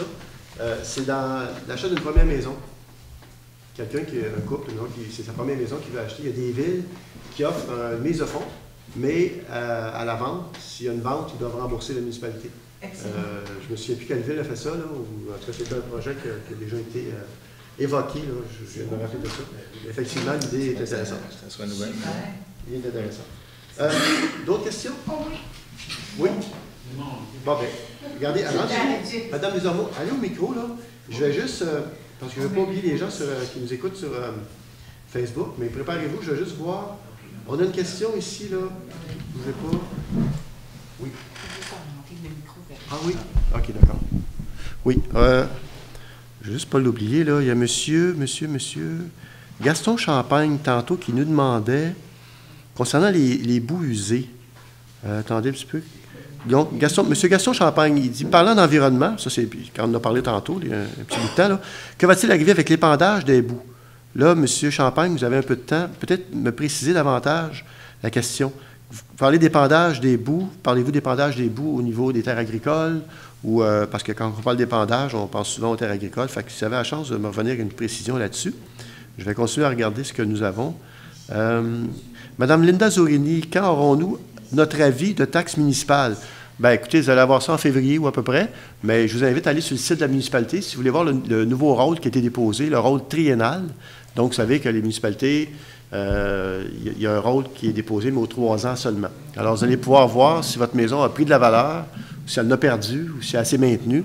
Allez voir le nouveau rôle triennal, ça va peut-être vous donner une idée concernant avec le budget, là. Bon, M. Champagne, à nouveau, M. Gaston Champagne, quel est le montant en construction pour l'année 2022? Le prix des permis en date d'aujourd'hui, c'est déclaré 40, ça frôle le 45 millions. 45 millions. Mais de ce chiffre-là, c'est sûr que l'école, en tout cas que le projet... Ah oui. L'école, c'est combien? 20 ou à peu près? 21, fait qu'on est autour de 24 millions déclarés en date d'aujourd'hui. Concernant l'école, justement, j'ai vu un conteneur, tantôt en passant, sur l'école, ça fait peut-être longtemps qu'il est là, que je ne l'avais pas vu, parce que pour vous dire que l'école, le gouvernement est allé en appel d'offres, les montants étaient trop élevés, ils ont décidé de retourner à la table à dessin pour l'agrandissement de l'école. Fait que là, ça a été retardé. Ils sont supposés retourner en appel d'offres incessamment, là. Alors, j'ai vu un conteneur, je me suis posé la question, mais enfin, bon, on n'a pas la réponse. L'entrée du stationnement, il a toujours été là. Ah, Seigneur. Attends, je le vois. Hein? Non, il n'a pas toujours été là. Ça fait longtemps. OK. Ça fait très longtemps. Quelques semaines. Quelques semaines, OK, bon. Aidez-moi. J'ai fait de l'aveuglement volontaire. Je ne voulais pas le voir. Les employés d'autobus, au fond. Au côté Oui. Ah, vous me réconfortez, là, parce que là, je me disais, pourtant, je regarde souvent de ce côté-là. Donc, c'est ça, le projet de l'école, donc, M. Gaston Champagne, j'espère que ça répond à votre question. Vous enlevez le 20 millions de l'école, ou à peu près, là, je ne sais pas combien ça va coûter, fait que c'est 44 moins 20. Bon, mais c'est quand même énorme, là, en termes de contrat pour construction, donc de permis émis. Il y a Mme Linda Zorini, ce serait bien de faire des collectes de coupes de cèdre, aussi comme il se fait dans d'autres municipalités. Encore là, si vous voulez préciser un peu. Bon, tantôt, on a... C'est probablement par les sapins? Aux sapins. Je sais. Il pourrait y avoir un ramassage à telle date, exemple, parce qu'il y a de cèdre. Il y a 2 coupes de cèdre.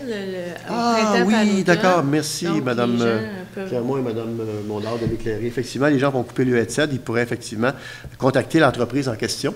Comment on dit? Arborescence. Arborescence, sur Internet, vous allez trouver. Ceux qui seraient intéressés à donner leur cèdre, peut-être que les gens seraient prêts à aller le chercher quand ils font la coupe de haie de cèdre. Bonne idée. Madame Anne-Marie Picard, j'aimerais savoir quand le lampadaire sera en fonction au coin Louis-Joseph Doucet et chemin de Joliette, près de la caserne. Oui. Il fait noir, là, hein? Il fait noir, c'est noir. Oui, exact. Est-ce qu'on le sait? Le plus rapidement possible. C'est du ressort de qui? C'est du ressort de partager? Il doit y avoir Hydro là-dedans mêlé à tout ça. OK. Pas le MTQ, là, c'est vraiment du ressort de la municipalité d'Hydro. Ben, Hydro, en général, on a un sacré bon service. Moi, je pense qu'on peut les relancer là-dessus. Là. On va les relancer, Mme Picard. Bonne remarque. Les gens dans la salle vous appuient. Marielle Boisjoli, bravo, notre territoire est une richesse. Il faut protéger notre fleuve, notre tourbière, nos boisés, qui sont de très grandes richesses pour nous tous. Donc, c'est un commentaire. Qu'est-ce que j'ai à part ça? Bon, M. Gaston-Champagne. Alors, un 8 logements sur combien d'étages? Le fameux 4 avec le mitoyen, c'est sûr. D'après moi, c'était par rapport à M. Oui, les étages? Non, M. Goyette. Ah, ben je ne peux pas répondre. Monsieur, je suis désolé, je ne suis pas au courant. Alors, Gaston-Champagne, un 8 logements sur combien d'étages? Je ne peux pas répondre. C'est bien 2 étages. C'est 2 étages. On me dit que ce serait 2 étages. OK. Qu'est-ce qu'il y a à part ça? Félicitations pour maman avant l'école. C'est pas moi qui le dis, c'est quelqu'un qui vous dit ça, là. À part ça, vous avez des reçus d'impôts, hein? Ah bon, OK. Ah, et bon, OK. Il faudrait, Mme Zorini me dit que pour les CED, il faut que la municipalité l'autorise, sinon ils n'iront pas les chercher. Bon. Si c'est juste ça, c'est pas un problème. Ça va. Puis l'épandage des boues, c'est pour les agriculteurs. C'est très, très normé, très suivi. M. Champagne, les agriculteurs ne veulent pas que des... Ils veulent s'assurer que ce qui est étendu sur leur terre soit parfait, là, dans le sens qu'il ne faut pas qu'il y ait de contamination possible. D'ailleurs, la France a procédé à des pendages de boue et puis ils ont cessé, je parle d'il y a à peu près 5 ou 10 ans, là, ils ont cessé pour des raisons qu'il y avait trop de produits, trop de contaminants dans les boues usées. Donc, les agriculteurs sont très, là-dessus, sont très sévères. Un reportage la semaine dernière, comme quoi que le même envoie le boue dans nos terres agricoles, c'est pas ça qui fait référence. Oui, peut-être que vous faites référence à l'émission, mais encore là, les agriculteurs, je pense qu'ils vont rapidement là, bouger pour s'assurer que ces éléments-là ne sont pas contaminés pour leur terre agricole. Madame Desormeaux? Oui. Je me suis inquiétée, je crois que c'est en septembre ou octobre, pour la station de pompage sur Charles Sylvestre. La lumière, ça a coûté cher, supposé. Oui. Depuis le 19 novembre, ça clignote encore. Ah! Mais si c'est normal, moi, je voudrais le savoir comme il faut. Oui, je comprends. Parce qu'on habite là, puis on ne voudra pas avoir des dégâts, puis ça coûte cher. Oui, exact. Monsieur Maheu, est-ce qu'on sait pourquoi elle clignote? Il y a eu certaines, peut-être, petites problématiques, mais ce qu'on me disait la dernière fois, je me suis informé, c'est réglé. En tout cas, il y a un suivi qui est fait au quotidien. OK. Il y a de la télémétrie là, par rapport à la station, c'est suivi de façon constante. Est-ce que ce soir, elle clignotait? Elle est allumée encore. Ah oui? Moi, ça m'inquiète. Oui, faites bien de le dire. Puis je veux dire, si c'est un système de sécurité qui doit partir quand il y a quelque chose, mais il faudra qu'elle arrête une secousse. Je comprends. Normalement, elle devrait être ouverte. Elle devrait être verte. Le 19 novembre. Ils sont venus 2 fois, là. OK. Le mardi, puis peut-être l'autre mardi, puis c'est tout. Dans le fond, ce qu'il faut savoir, c'est que c'est un tuyau de 2 pouces. C'est vraiment pas très gros, hein? Parce que normalement, des canalisations, pour aller à l'égout, c'est des tuyaux beaucoup plus grands que ça. Mais là, il y a un système de broyage. Il faut que ça soit broyé, si je ne me mélange pas. M. Maheu, c'est ça, oui? Non? Continuez. Oui, quand je dis n'importe quoi, arrêtez-moi. Non, mais c'est parce que... Donc, il faut pas jeter de linge, mais de toute façon, il ne faut pas jeter des trucs qu'on ne devrait pas jeter dans les égouts normalement, que ce soit... Oui, c'est bon. Je sais que la dernière fois, supposé que c'était fort. Oui. OK. Bien, on va vérifier. On va vérifier. Il n'y a pas de niveau anormal. La station fonctionne normalement. En tout cas, on est en direct là, avec les égouts. En tout cas, puis arrête la lumière. C'est normal, là. On nous dit que pour le moment, c'est normal, mais que la lumière soit allumée toujours... C'est parce que, dans le fond, la lumière est là pour signaler un problème. S'il n'y a pas de problème, mais qu'elle s'éteigne hein, ou qu'elle soit verte, là, un ou l'autre. On va vérifier ça quand même. Il n'y a pas de problème. Oui, allez-y, monsieur. Question complémentaire. Ah, vous avez le droit. On a tous gagné. Donc, c'est pour le bassin, encore une fois. Je me fais penser à quelque chose. Oui. Il est creusé. Il y a 50-60 pieds de long, 6 pieds de haut. Oui. Il pleut beaucoup. Il doit mouiller de vin aussi. Je ne sais pas s'il y a de l'eau dedans, mais il y a des enfants qui se promènent dans ce coin-là. Oui. Peut-être le promoteur peut-être le sécuriser. Mais il va avoir quand même... là, il est à l'état brut. Non, il est creusé. Oui, je comprends. Mais il est à l'état brut. Là, il va avoir quand même de la pierre ajoutée. Je ne sais pas s'il y a des membranes filtrantes ou quoi que ce soit. La terre est gelée, peut-être. Oui. Mais là, il va avoir quand même des... C'est juste pas qu'il arrive à rien. Oui. Non, je comprends. Effectivement. Bien, écoutez, je ne sais pas, il faut voir... J'ajouterai un point avec l'entreprise, M. Maheu. Ils peuvent-tu le clôturer le temps des travaux ou c'est possible ou pas? Ce qui était visé, ce bassin-là, c'est de l'aménager pour en faire vraiment un élément au niveau paysager. Planter des arbres, des plantes enrochées, normalement, ça devrait être même... Mais là, le temps, tu sais, on fait clôturer les piscines. Là. On peut-tu penser que, présentement, vu qu'il est à l'état brut, que ça peut être glissant, ça peut être de la glaise, ça peut être... je sais pas, je pose la question, voir si on peut pas faire de quoi. Les enfants vont jouer là, ça va geler. Les enfants vont jouer là. Ah oui? Ah bon. OK. Est-ce qu'il y a d'autres questions? Ça va? Alors, on serait à la levée de la séance. Alors, proposé, appuyé, résolu, que la séance soit levée. Est-ce que j'ai un proposeur? Proposé, bon, proposé par Mme Josée Castonguay. Est-ce que j'ai un appuyeur? J'appuie. Appuyé par Mme Lynne Clermont. À ma droite, ceux qui sont en faveur. D'accord. À ma gauche. D'accord. Hey, merci beaucoup de votre présence, malgré le temps exécrable.